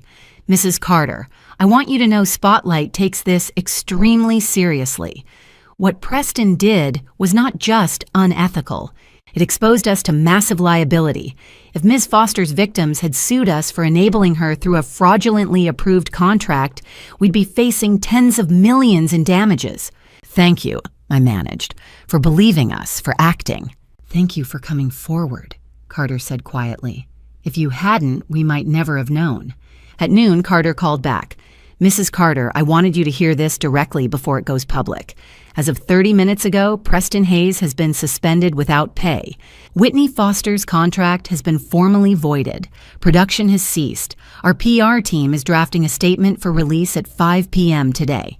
What did Preston say when you told him? He threatened legal action, said we had no grounds. I informed him that misuse of corporate funds and conflict of interest are both terminable offenses under his employment contract. He hung up on me. Carter paused. I also have a legal obligation to inform Mrs. Rachel Hayes of the affair given that company resources were involved. I called her an hour ago. My stomach twisted. How did she take it? About as well as you'd expect. Her attorney is Jennifer Lawson. I expect you'll hear from her. At 4 p.m., my phone rang. Unknown number. Against every instinct, I answered. You destroyed my career. Preston's voice was raw, panicked. Do you have any idea what you've done? I'm suspended. My contract's being terminated. My wife... His voice broke. Rachel knows everything. She's filing for divorce. My kids won't even look at me. Mr. Hayes, I didn't destroy anything. I said, my voice steadier than I felt. You did. The second you started an affair with a client and used your company's money to fund it. The second you gave her a multi-million-dollar contract while sleeping with her. Whitney told me you were jealous that you were trying to ruin her because you couldn't stand her success. Did she tell you she hit my 7-year-old son? Did she tell you about 15 years of violence? Silence, then quieter. She said it was all lies. I have video evidence, medical reports, police reports, witness testimony from my grandmother, my great-aunt, a pediatrician, a CPS investigator, and a videographer who recorded the whole thing. My voice went cold. So ask yourself, did Whitney lie to you about me? Or are you just realizing you threw away your career and your family for someone who's been lying to you from the start? More silence. When Preston spoke again, his voice was hollow. Rachel's taking the kids. Full custody. She's suing me for everything. Connor and Sophie won't talk to me. My son asked if I ever loved them or if I just loved my job and he couldn't finish. Then maybe now you understand what consequences feel like, I said. Something Whitney's never had to face, until now. He hung up. At 6 p.m., an email arrived from Jennifer Lawson, Esquire. Dear Mrs. Carter, my client Rachel Hayes learned of her husband's affair through Spotlight Studios' investigation and General Counsel Carter Phillips. While this has been devastating for Mrs. Hayes and her children, she is grateful the truth came to light. She is filing for divorce and seeking full custody of Connor and Sophie. She is also considering legal action against Spotlight Studios for enabling conduct that destroyed her marriage. If you need testimony regarding Preston's unethical behavior, Mrs. Hayes is willing to provide it. Thank you for your courage in protecting your son. Jennifer Lawson. That night, I sat at the kitchen table staring at Rachel's lawyer's email. Nathan found me there an hour later. You're thinking about Rachel's kids, he said. Connor's 10. Sophie's 7, same age as Mason. My voice cracked. They didn't ask for any of this. Their dad destroyed their family for someone who assaulted a child. You gave Rachel the truth. What she does with it is her choice. Nathan pulled me close. You didn't cause this, Megan. Preston and Whitney did. He was right, but that didn't make it hurt less. The dominoes were falling: Preston's career, his marriage, Whitney's contract. But I didn't know yet that Spotlight wasn't finished, or that Whitney, cornered and desperate, would make one last move that would force everyone to choose sides. I woke to 47 missed calls and 213 text messages. My phone had been vibrating since sunrise, rattling against the nightstand like a trapped insect. Nathan was already up, coffee brewing in the kitchen, but I could hear the tension in the way he moved, sharp, deliberate. Something had happened. Amanda's text sat at the top of my lock screen. Megan, check the news, now. I opened my browser. The headline hit me before I'd even finished typing, Spotlight Studios cancels Whitney Foster reality series amid assault and infidelity allegations. The press release was clinical lawyered to within an inch of its life. Spotlight Studios has made the decision to end production on Real Life: The Whitney Foster Story. Senior producer Preston Hayes has been suspended pending an internal ethics investigation. We are committed to maintaining the highest standards of integrity. We have no further comment at this time. No further comment, $2.2 million gone. A reality TV empire erased overnight. Nathan appeared in the doorway, mug in hand. You saw? I nodded, unable to speak. The validation I'd been fighting for, the proof that someone somewhere believed us, was finally here. But it didn't feel like victory. It felt like standing in the wreckage after an earthquake, staring at what used to be solid ground. By 10:15, the entertainment news cycle had picked up the scent. Variety ran a piece citing sources close to the production, who claimed the cancellation stemmed from serious allegations of family violence and ethical misconduct. Entertainment Weekly followed at 10:30 with a longer feature that mentioned Mason by initial only a 7-year-old minor and referenced video evidence under criminal investigation. TMZ went live at 10:45 with a breathless segment that replayed clips from Whitney's Thanksgiving livestream, freeze-framing the moment Mason knocked over the ring light. The anchor's voice dripped with manufactured shock. Was this the moment everything started to unravel? Social media erupted. 3 hashtags trended simultaneously: Whitney Foster canceled Spotlight Studios, Justice for Mason. I refreshed Twitter. No, it was called X now, though. I still couldn't think of it that way and watched the number climb.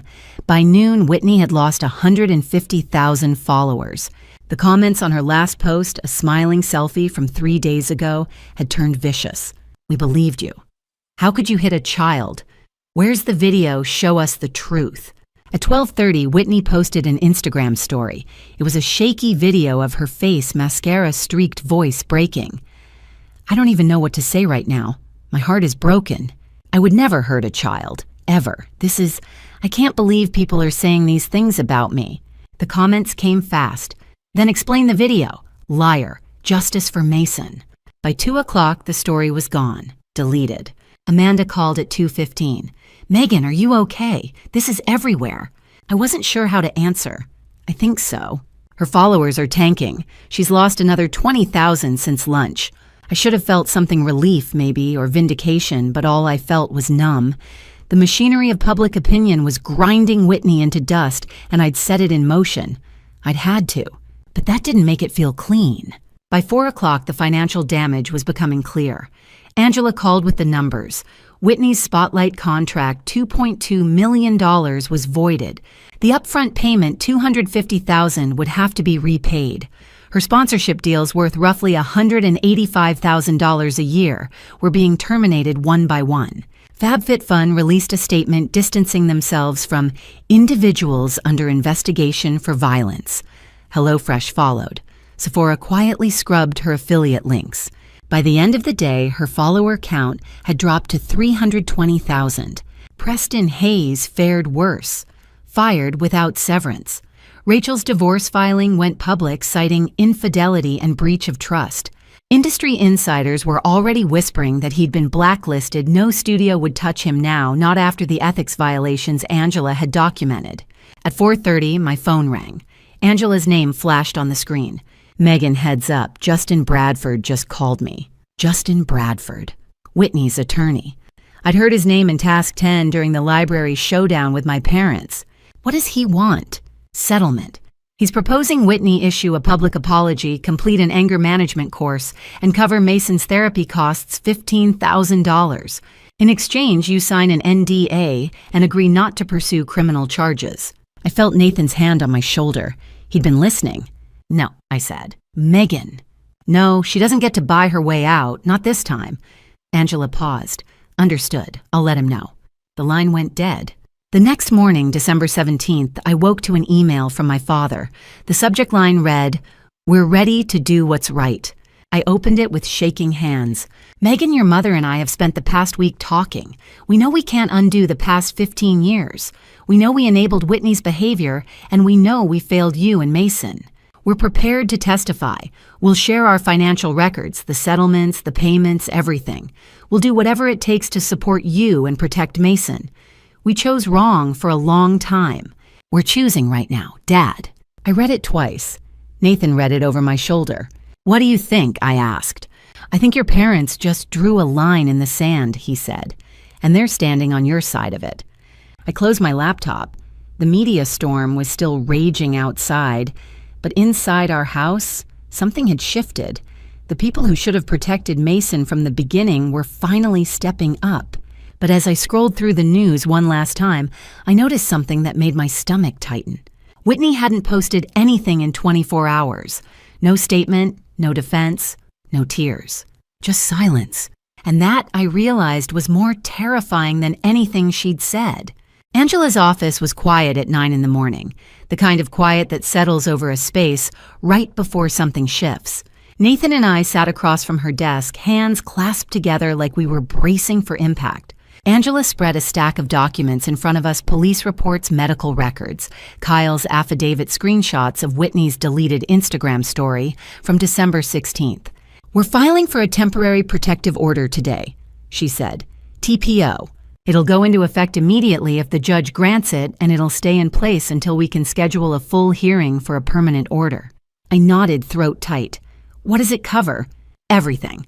Whitney is barred from contacting Mason. You or Nathan, no calls, no texts, no emails, no third-party messages. She has to stay 500 feet away from your house, Mason's school, and your workplace. And she's prohibited from posting about Mason or your family on social media. Nathan leaned forward. What if she violates it? Immediate arrest. Criminal contempt. The judge won't mess around with this. She's already got a CPS substantiation and video evidence of witness intimidation. At 10 o'clock, we stood in Fulton County Superior Court while Angela presented the evidence to Judge Patricia Collins, a sharp-eyed woman in her 50s who reviewed the video timestamps, the medical report, and Hannah Mitchell's CPS findings with the kind of focus that made me believe for the first time in weeks that someone in power was actually listening. At 2 o'clock, the gavel came down. Temporary protective order granted, effective immediately for 30 days. Full hearing scheduled for January 15, 2025. By 5 o'clock that evening, Atlanta PD had served Whitney the order at her Buckhead condo. Officer Warren texted Angela a photo of the signed receipt. I thought that would be the end of it. I was wrong. 4 days later, December 22nd, 9 in the morning, my phone buzzed with a text from Amanda. Megan, check Whitney's Instagram. Now. I opened the app with shaking hands. Whitney had posted a story an hour earlier.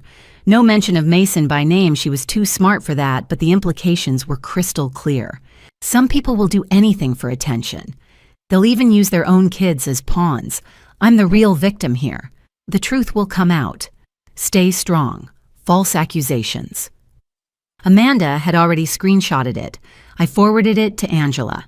By 10 o'clock, Angela was on the phone with Officer Warren. This is a clear violation. Even without naming Mason, the order prohibits posting about the family, not just naming them. Warren filed a violation report by 2 o'clock the next day. Judge Collins issued a formal warning, one more violation, and Whitney would be arrested immediately for criminal contempt. Whitney deleted the story at 6 that evening, but the screenshots remained. Evidence. On December 28th, Dr. Rebecca Cooper called with a referral. Megan, I want Mason to see someone who specializes in childhood trauma. Her name is Dr. Sophia Ramirez. She's been doing this work for 20 years. She's excellent with kids who've been through what Mason's been through. The first session was that same afternoon. Nathan and I sat with Mason and Dr. Ramirez's office, a cozy room with soft lighting toys in the corner and a bookshelf lined with children's books about feelings and safety. Doctor. Ramirez was in her early 40s, calm and warm with the kind of voice that made you feel like nothing you said could shock her. Mason, she said gently, crouching to his eye level, this is a safe space. Nothing you say here will get you in trouble. We're going to talk about what happened and help you feel safe again. Mason stayed silent, curled into himself on the couch. His hands gripped the stuffed bear he'd brought from home. I don't want to talk about Aunt Whitney, he whispered. That's okay, Dr. Ramirez said. We don't have to talk about her today. Can you tell me how you're feeling right now? Mason's voice cracked, scared and sad. What are you scared of? That she'll come back, that she'll be mad at me. Dr. Ramirez's expression didn't change, but I saw the flash of understanding in her eyes. You're not going to see her for a very long time, Mason, and she's not allowed to come near you. Your mom and dad made sure of that.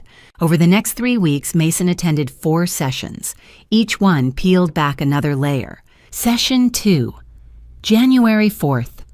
Mason drew pictures of safe places, his bedroom, the backyard, his parents. He colored them in bright greens and blues. Session 3, January 11th. He talked about the nightmares. Aunt Whitney chases me. She yells about the light I broke. Session 4. January 18th. Anger finally surfaced. Why did she hit me? I said I was sorry. I didn't mean to break her light. Dr. Ramirez sat with him, patient and steady. It was never your fault, Mason. Adults aren't allowed to hit kids even when they're upset. What she did was wrong, not you. Between sessions, Dr. Ramirez coached Nathan and me. She taught us how to create safe space routines at home, how to validate Mason's emotions without pressuring him to talk, how to teach him about body autonomy and boundaries. And she reminded us gently that we needed to manage our own trauma responses, so Mason didn't absorb our stress. It was working. Slowly, carefully, Mason was beginning to heal. On January 15th, we returned to Fulton County Courthouse for the full hearing on the Permanent Protective Order. Angela presented the evidence again: video medical records, CPS findings, Officer Warren's testimony about the December 22nd violation, and Dr. Ramirez's report documenting Mason's ongoing trauma and fear. Justin Bradford stood and made his case.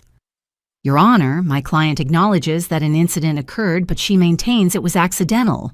Mrs. Foster has completed 4 weeks of anger management counseling and is committed to rehabilitation. A permanent order is excessive and will damage her ability to rebuild her career and family relationships.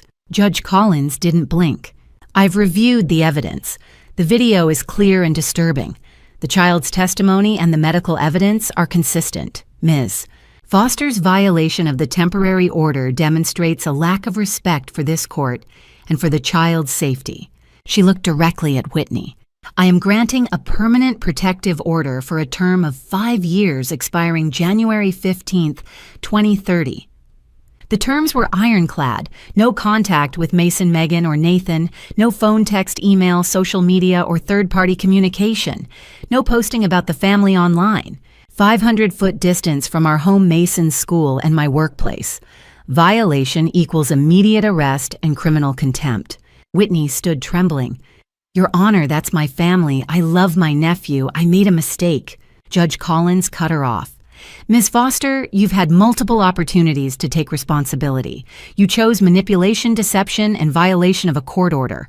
This court's priority is the child's safety, not your feelings. Order granted. That night, Mason asked, "So Aunt Whitney can't come to our house anymore?" I knelt beside him. "That's right, baby. She's not allowed near you for 5 years. His relief was visible, tears welling in his eyes. Good. I don't want to see her again. I held him close. You don't have to. You're safe now. Later, after Mason had fallen asleep, no nightmares for the first time in weeks, I sat outside his bedroom door and watched him breathe. The protective order had been granted. Therapy was working. Criminal charges were moving forward. We were finally safe. But I also knew the hardest part was still ahead, the trial. Because Whitney wasn't going to plead guilty. And that meant Mason and I would have to face her in court and relive the worst night of our lives in front of strangers. I just hoped we were strong enough to survive it. The call came at 10 in the morning on December 18th. Marcus Green, Assistant District Attorney for Fulton County, had a voice like gravel, low, steady, impossible to ignore. 20 years prosecuting violent crimes had worn the softness out of it. Mrs. Carter, we've reviewed all the evidence submitted by Atlanta PD. We're prosecuting Whitney Foster. 2 charges. Simple battery family violence under Georgia Code 16-5-23.1. That's a Class A misdemeanor up to 12 months jail and a $5,000 fine. And contributing to the delinquency of a minor based on her coercion and threats to Mason. Another 12 months, $1,000 fine. I gripped the phone tighter. Nathan sat beside me close enough to hear. Why not a felony? I asked. Georgia law requires serious bodily injury hospitalization level. Mason's bruising, while significant, doesn't meet that threshold. But listen, the video evidence and witness intimidation make this one of the strongest misdemeanor assault cases I've ever seen. We're going to win this. He outlined the evidence. Kyle Morrison's 47-minute footage timestamps 31:42 and 31:50. Dr. Rebecca Cooper's medical report with handprint analysis. Mason's CPS interview. Officer Warren's file case number 2024-11-5678. Beverly's pattern documentation 2009 through 2019, over $570,000 in settlements. Carol and Walter's testimony about financial cover-ups. Kyle's recordings of Whitney and Carol's bribe attempts. Ruth Sullivan's letters. Evelyn Sullivan's testimony about the 2015 vase incident. Arraignments February 5th. After that, we prep witnesses. See you soon. The line went dead. 2 days later, Angela, Nathan, and I sat in Angela's office across from Marcus. He spread a legal pad covered in notes. I need you ready for what's coming. Whitney's attorney, Justin Bradford, will argue the slap was accidental, that you're a jealous sister using your son as a weapon, that the family's piling on. He'll paint Whitney as a stressed young woman who made one mistake. We have video, I said. Yes, and that's why we'll win. But juries are human. I need you prepared to be cross-examined. The defense will be brutal. He walked us through the witness list. Megan described Thanksgiving night timeline. Mason's behavior changes. Nathan corroborate describe Mason's fear bring military credibility. Kyle testify about footage Whitney's threats, Carol's $5,000 bribe. Dr. Cooper expert medical testimony distinguishing accident from intentional strike. Beverly 15-year pattern. Carol and Walter confess to cover-ups witness tampering. Evelyn 2015 incident Ruth's warnings. Marcus leaned forward. Bradford's strategy is predictable. Our counter is simple, let the video speak. The jury will see what happened. They'll hear Whitney threaten a 7-year-old. They'll see Mason's terror. That's our case. Facts, not motive. She hit him, she threatened him. That's assault, that's witness intimidation. End of story. On February 5th, Fulton County Courthouse Room 5B was packed. Reporters lined the back row. A sketch artist sat in the corner. Whitney arrived in a modest navy dress, minimal makeup hair pulled back, calculated sympathy. Judge Patricia Collins presided, the same judge who'd granted the protective order in January. 25 years on the bench, a reputation for fairness, and zero tolerance for games. The clerk read the charges. State of Georgia versus Whitney Foster, case number 2025-CR-00234. Judge Collins looked at Whitney. Ms. Foster, you are charged with simple battery family violence and contributing to the delinquency of a minor. How do you plead? Whitney stood, voice trembling. Not guilty, Your Honor. Bail is set at $10,000. The protective order remains in effect. Violation means immediate incarceration. Trial is March 15th, 9 a.m. Court adjourned. By 11, Carol and Walter had posted bail. Whitney walked out. At 11:30, she stood outside the courthouse, sunglasses on, voice choked with tears. I love my nephew Mason more than anything. This is a terrible misunderstanding blown out of proportion by people who want to see me fail. I look forward to being vindicated in court. Thank you. Reporters shouted questions. Justin Bradford pulled her toward a black SUV.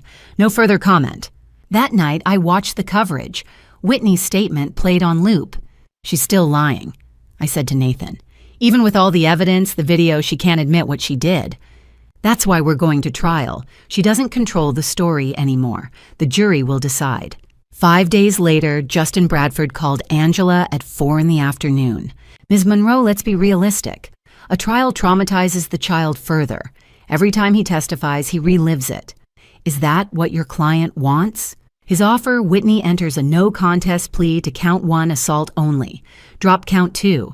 2 years probation, no jail.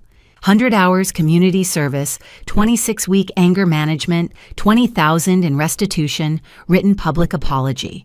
In exchange, no civil suit and a non-disparagement agreement. Angela explained it to me. No contest means she doesn't admit guilt, but accepts the penalty. Keeps her record clean. She avoids jail entirely. Non-disparagement is a gag order. You can't speak publicly about what happened. I sat with it. Part of me wanted it over. Mason wouldn't testify. We'd have money for therapy. Whitney would be on probation. But she wouldn't admit what she'd done. She wouldn't spend a day in jail. And what would stop her from hurting someone else?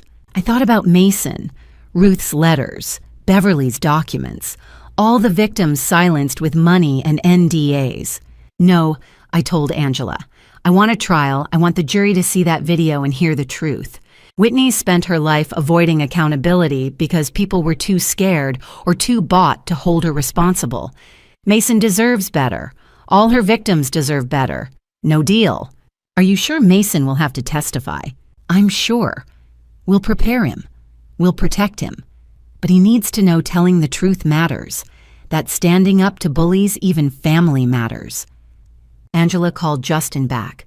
Mr. Bradford, my client's answer is no. We'll see you in court March 15th. Justin sighed. You're making a mistake. Whitney Foster is loved by hundreds of thousands. The jury will see a young woman who made one mistake. You're going to lose. Let the jury decide. Goodbye, Mr. Bradford. I hung up and felt the weight settle. A trial meant Mason on the stand facing the aunt who'd hit him, facing lawyers trying to break him. It meant reliving Thanksgiving in front of strangers, watching Whitney lie under oath. But it also meant the truth told in full, not hidden behind plea deals, not buried under NDAs, not dismissed as a family matter. March 15th was 5 weeks away. I didn't know if I was strong enough. But for Mason, for Ruth, for everyone Whitney had hurt and silenced, I had to try. Because this wasn't just about one slap. This was about breaking a cycle of violence and enablement that had poisoned my family for 15 years. And it ended here. The call came on a Thursday morning, February 15th. My father's voice was hoarse. "Megan, I've finished the ledger. Everything we paid to cover up Whitney's behavior from 2009 to 2024. Marcus Green asked us to come in today at 2. Will you be there?" I closed my eyes.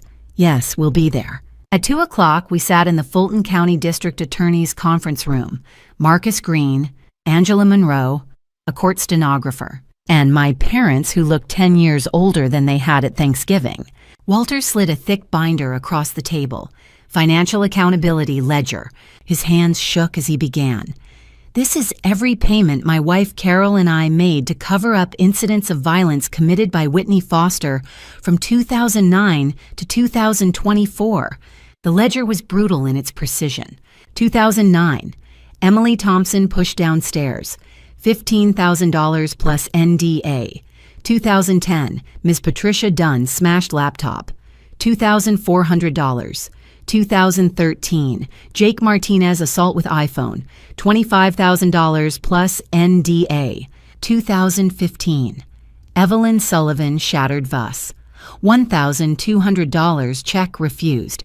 2017, restaurant server, $3,500. 2019, Carlos Diaz slapped, $8,000. 2020, Lydia Collins parking lot fight, $12,000.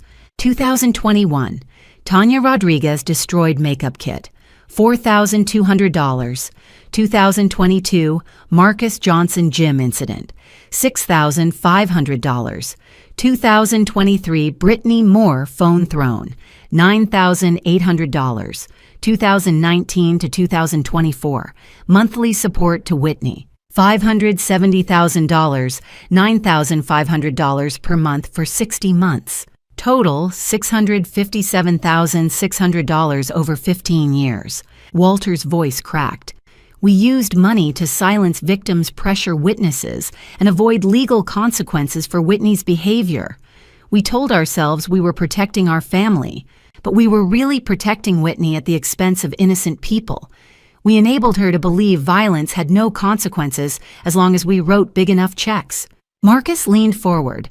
"Mr. Foster, were you aware Whitney assaulted Mason Carter on November 28th? I suspected it. Megan and Nathan told us. But Whitney denied it, and we wanted to believe her. We'd spent 15 years believing her denials."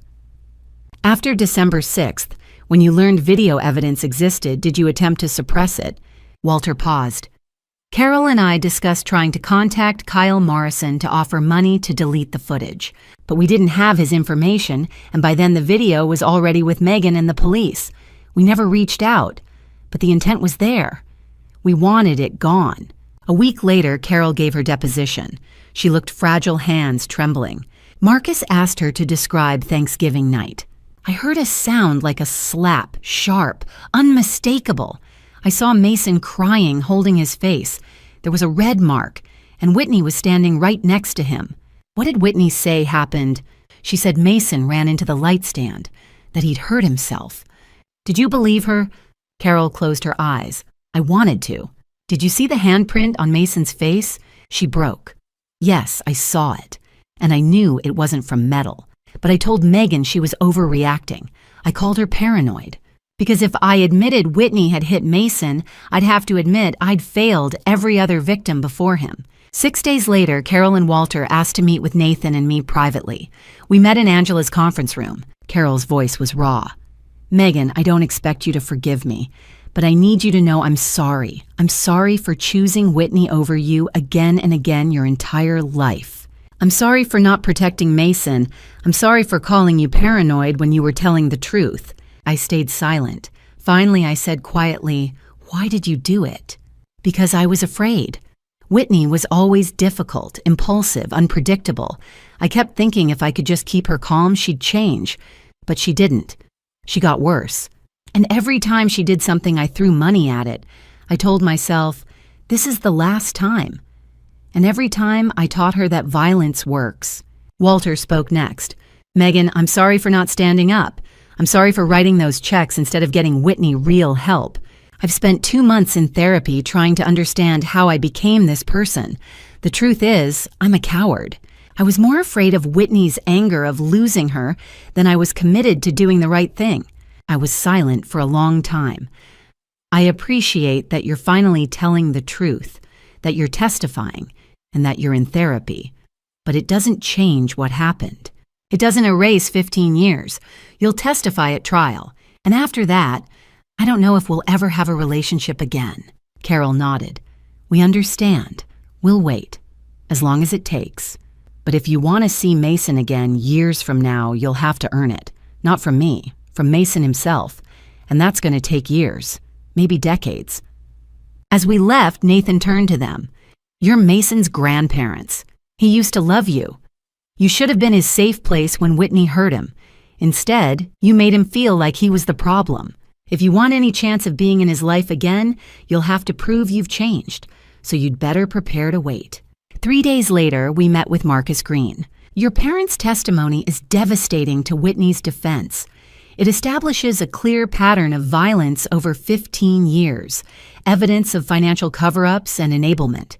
Justin Bradford will argue they're lying to protect you, a family conspiracy. But the financial records, Beverly's documents, Ruth's letters, and Evelyn's testimony corroborate everything. I asked, will my parents testify in front of Whitney?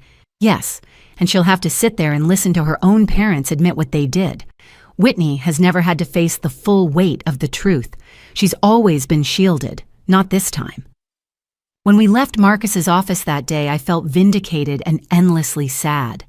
My parents had finally done the right thing, but only after being backed into a corner. They'd apologized, but their apologies couldn't erase 15 years. This trial wasn't just about holding Whitney accountable anymore. It was about dismantling an entire system of lies and cowardice that my family had built over decades. 2 weeks until trial. 14 days until Mason had to face Whitney in that courtroom.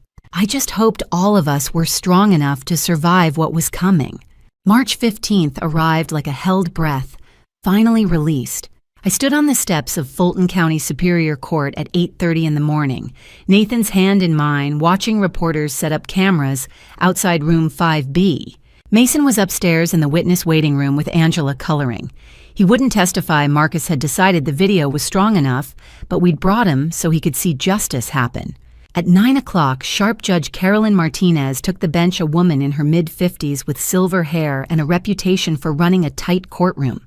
Whitney entered in a navy suit, face carefully neutral. The jury filed in 12 jurors, 2 alternates, 7 women, 5 men. I'd memorized their faces during jury selection, wondering which ones would believe us. Marcus Green stood at 9:10. This case is about a 27-year-old influencer who slapped a 7-year-old child on Thanksgiving, then used money and family influence to cover it up. You'll see 47 minutes of video footage. Timestamp 31:42. Whitney Foster strikes Mason Carter hard enough to leave a handprint bruise. Timestamp 31:50. She threatens him to stay silent. You'll hear from Dr. Rebecca Cooper, who determined the injury was intentional. You'll hear from Whitney's own parents, who admit they paid $665,000 over 15 years to silence victims. The defendant believed the camera had stopped. She was wrong. Justin Bradford stood at 9:45. My client made a mistake in a moment of stress. That doesn't make her a criminal. Mason knocked over an $800 ring light. Whitney reacted poorly, but this was discipline gone too far, not assault. She has no prior criminal record. She's donated $50,000 to Children's Healthcare of Atlanta. One mistake doesn't define a life. 2 women in the front row, both mothers, looked skeptical. At 10:30, Kyle Morrison took the stand, freelance videographer hired by Spotlight Studios for Whitney's Thanksgiving livestream. His Canon C70 stayed in backup mode after the livestream paused industry standard. The livestream ended at 7 p.m. My camera kept rolling. Whitney didn't know. I captured the assault at timestamp 31:42 and her threat to the child at 31:50. Marcus played the video. The courtroom went silent. 2 jurors wiped their eyes. Justin Bradford cross-examined. Why wait 8 days to send this footage? I was afraid of legal consequences. Didn't you have a financial motive? You were offered $5,000. Kyle's voice was steady. I refused the $5,000 and the NDA. I did this because it was right. At 12:15, Dr. Rebecca Cooper testified, 28 years as a pediatrician. The bruise measured 2.8 inches by 1.9 inches, consistent with an adult open-hand slap. 4 faint finger marks. Bruise age 6 to 12 hours, consistent with a 7:07 p.m. strike. In my professional opinion, this injury was caused intentionally by an adult's open hand with significant force. Bradford asked, "Could the bruise be from a fall?" No, the pattern is clearly a handprint. At 1:15, Beverly Sullivan took the stand, Megan's great-aunt, retired teacher. She testified about Whitney's history. 2009 pushed cousin Rachel $15,000 settlement. 2013 threw glass at server $25,000 settlement. 2019 slapped assistant $38,000 settlement. This family covered up Whitney's violence for 16 years. Mason is the first victim whose mother refused to be silenced. At 2 o'clock, Carol and Walter Foster testified together. Carol was shaking. I saw Mason's handprint. I lied to Megan to protect Whitney. On November 29th, I discussed offering Kyle Morrison $5,000 to delete the footage. We never contacted him. The video was already with Megan, but I wanted to. I wanted to destroy evidence against my own grandson. She sobbed. I failed Mason. I taught Whitney she could hurt people without consequences. Walter presented the ledger. $665,000 in settlements, $570,000 in monthly support. I thought money could fix everything. I was wrong. Bradford suggested they were coerced. Carol's voice was fierce. No one forced me. I'm here because I'm tired of lying. Whitney's face remained blank. At 3 o'clock, the defense called Dr. Alan Morris, a child psychologist. He argued children Mason's age could misinterpret discipline, that the handprint could result from restraining an out-of-control child. Marcus destroyed him on cross. Have you examined Mason Carter? No. Reviewed Dr. Cooper's report? No. Watched Kyle Morrison's footage? No. So, your testimony is based on hypotheticals, not evidence. Correct. The jury looked skeptical. At 4:15, Marcus gave his closing. Whitney Foster hit a 7-year-old child, threatened him to stay silent, and tried to use money to escape accountability. That's not discipline. That's assault. I ask you to find her guilty. At 4:40, Justin Bradford argued, a moment of poor judgment doesn't make my client a criminal. Don't let social media outrage decide this case. His argument felt hollow. At 5:05, the jury deliberated. 25 minutes later, they returned. The foreperson, a black woman, 52, a teacher, stood. On count 1, simple battery family violence, we find the defendant guilty. On count 2, contributing to the delinquency of a minor, we find the defendant guilty. I collapsed into Nathan's arms, sobbing. Carol Foster wept. Walter stared at the floor. Whitney whispered to Justin Bradford, her face still expressionless. Judge Martinez spoke. Ms. Foster, you are remanded into custody pending sentencing. Sentencing hearing is set for 10 a.m. April 10th. Whitney was handcuffed. A bailiff led her through the side door. She didn't look back. As the door closed, I felt Nathan's arm around me and heard Mason's voice in my memory. Mom, you promised you'd keep me safe. I had. But the hardest part was still ahead, teaching my son that justice doesn't erase hurt, it just gives us space to heal. 2 weeks from now, we'd return for sentencing, and then maybe we could finally begin to rebuild.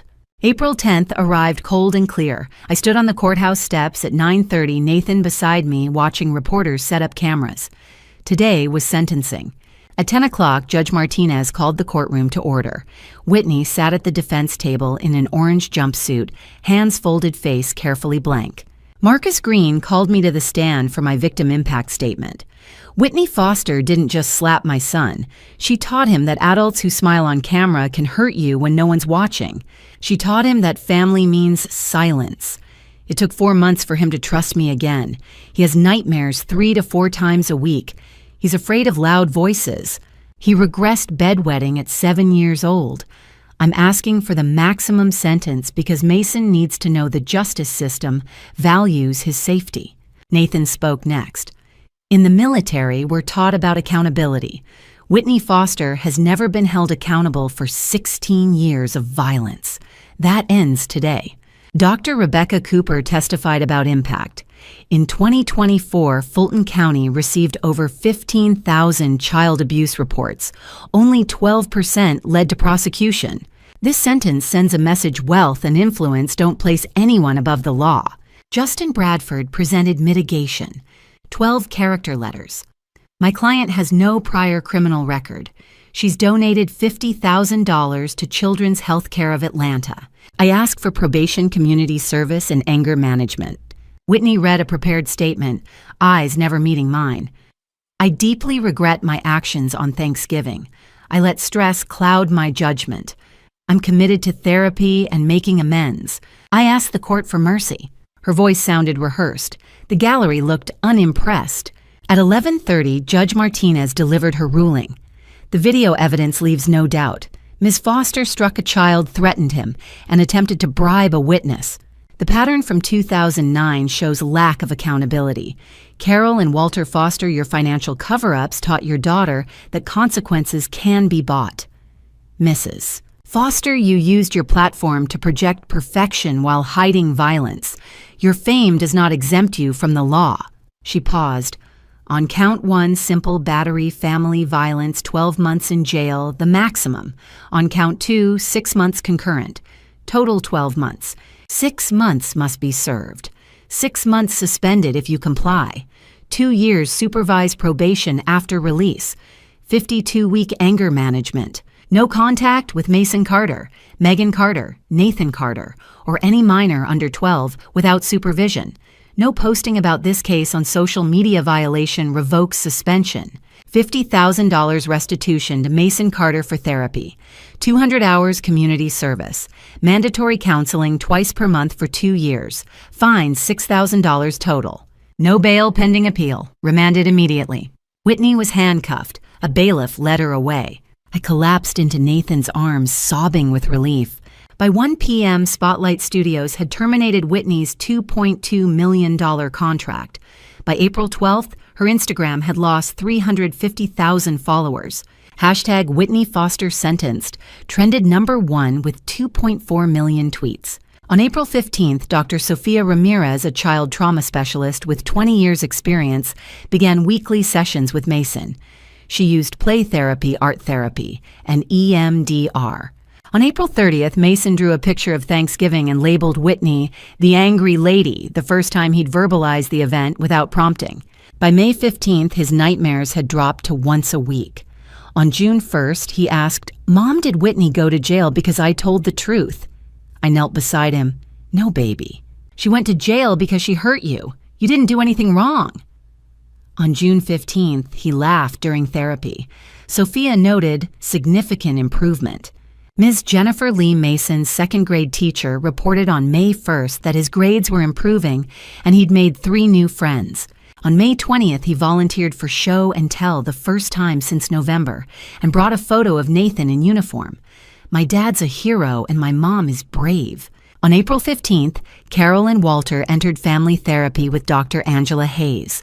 On May 1st, they had their first supervised visit with Mason, 45 minutes with Sophia present. Carol apologized. Mason was cautious but accepted a hug. On Father's Day, June 15th, we gathered in our backyard. Beverly, Amanda, and Lily, Riley, and Lindsay and their kid Sophia stopping by. Mason gave Nathan a handmade card. "Thank you for keeping me safe." I looked around the table and realized this Beverly, Amanda, Riley, Lindsay, our chosen family, was what family should be. Safety, honesty, accountability. Nathan whispered, "We did it. He's going to be okay." I whispered back, "We all are." By October 2025, Whitney had been released in August after serving 6 months. She was on probation, working retail, banned from social media.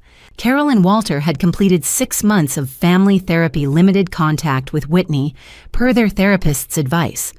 They saw Mason twice a month under supervision, slowly rebuilding trust. Mason was thriving in 2nd grade. Nightmares were rare once a month. He loved soccer. His best friend was a classmate named Jake. He talked openly about the bad Thanksgiving without shame. Nathan and I were stronger. I'd returned to nursing full-time in August.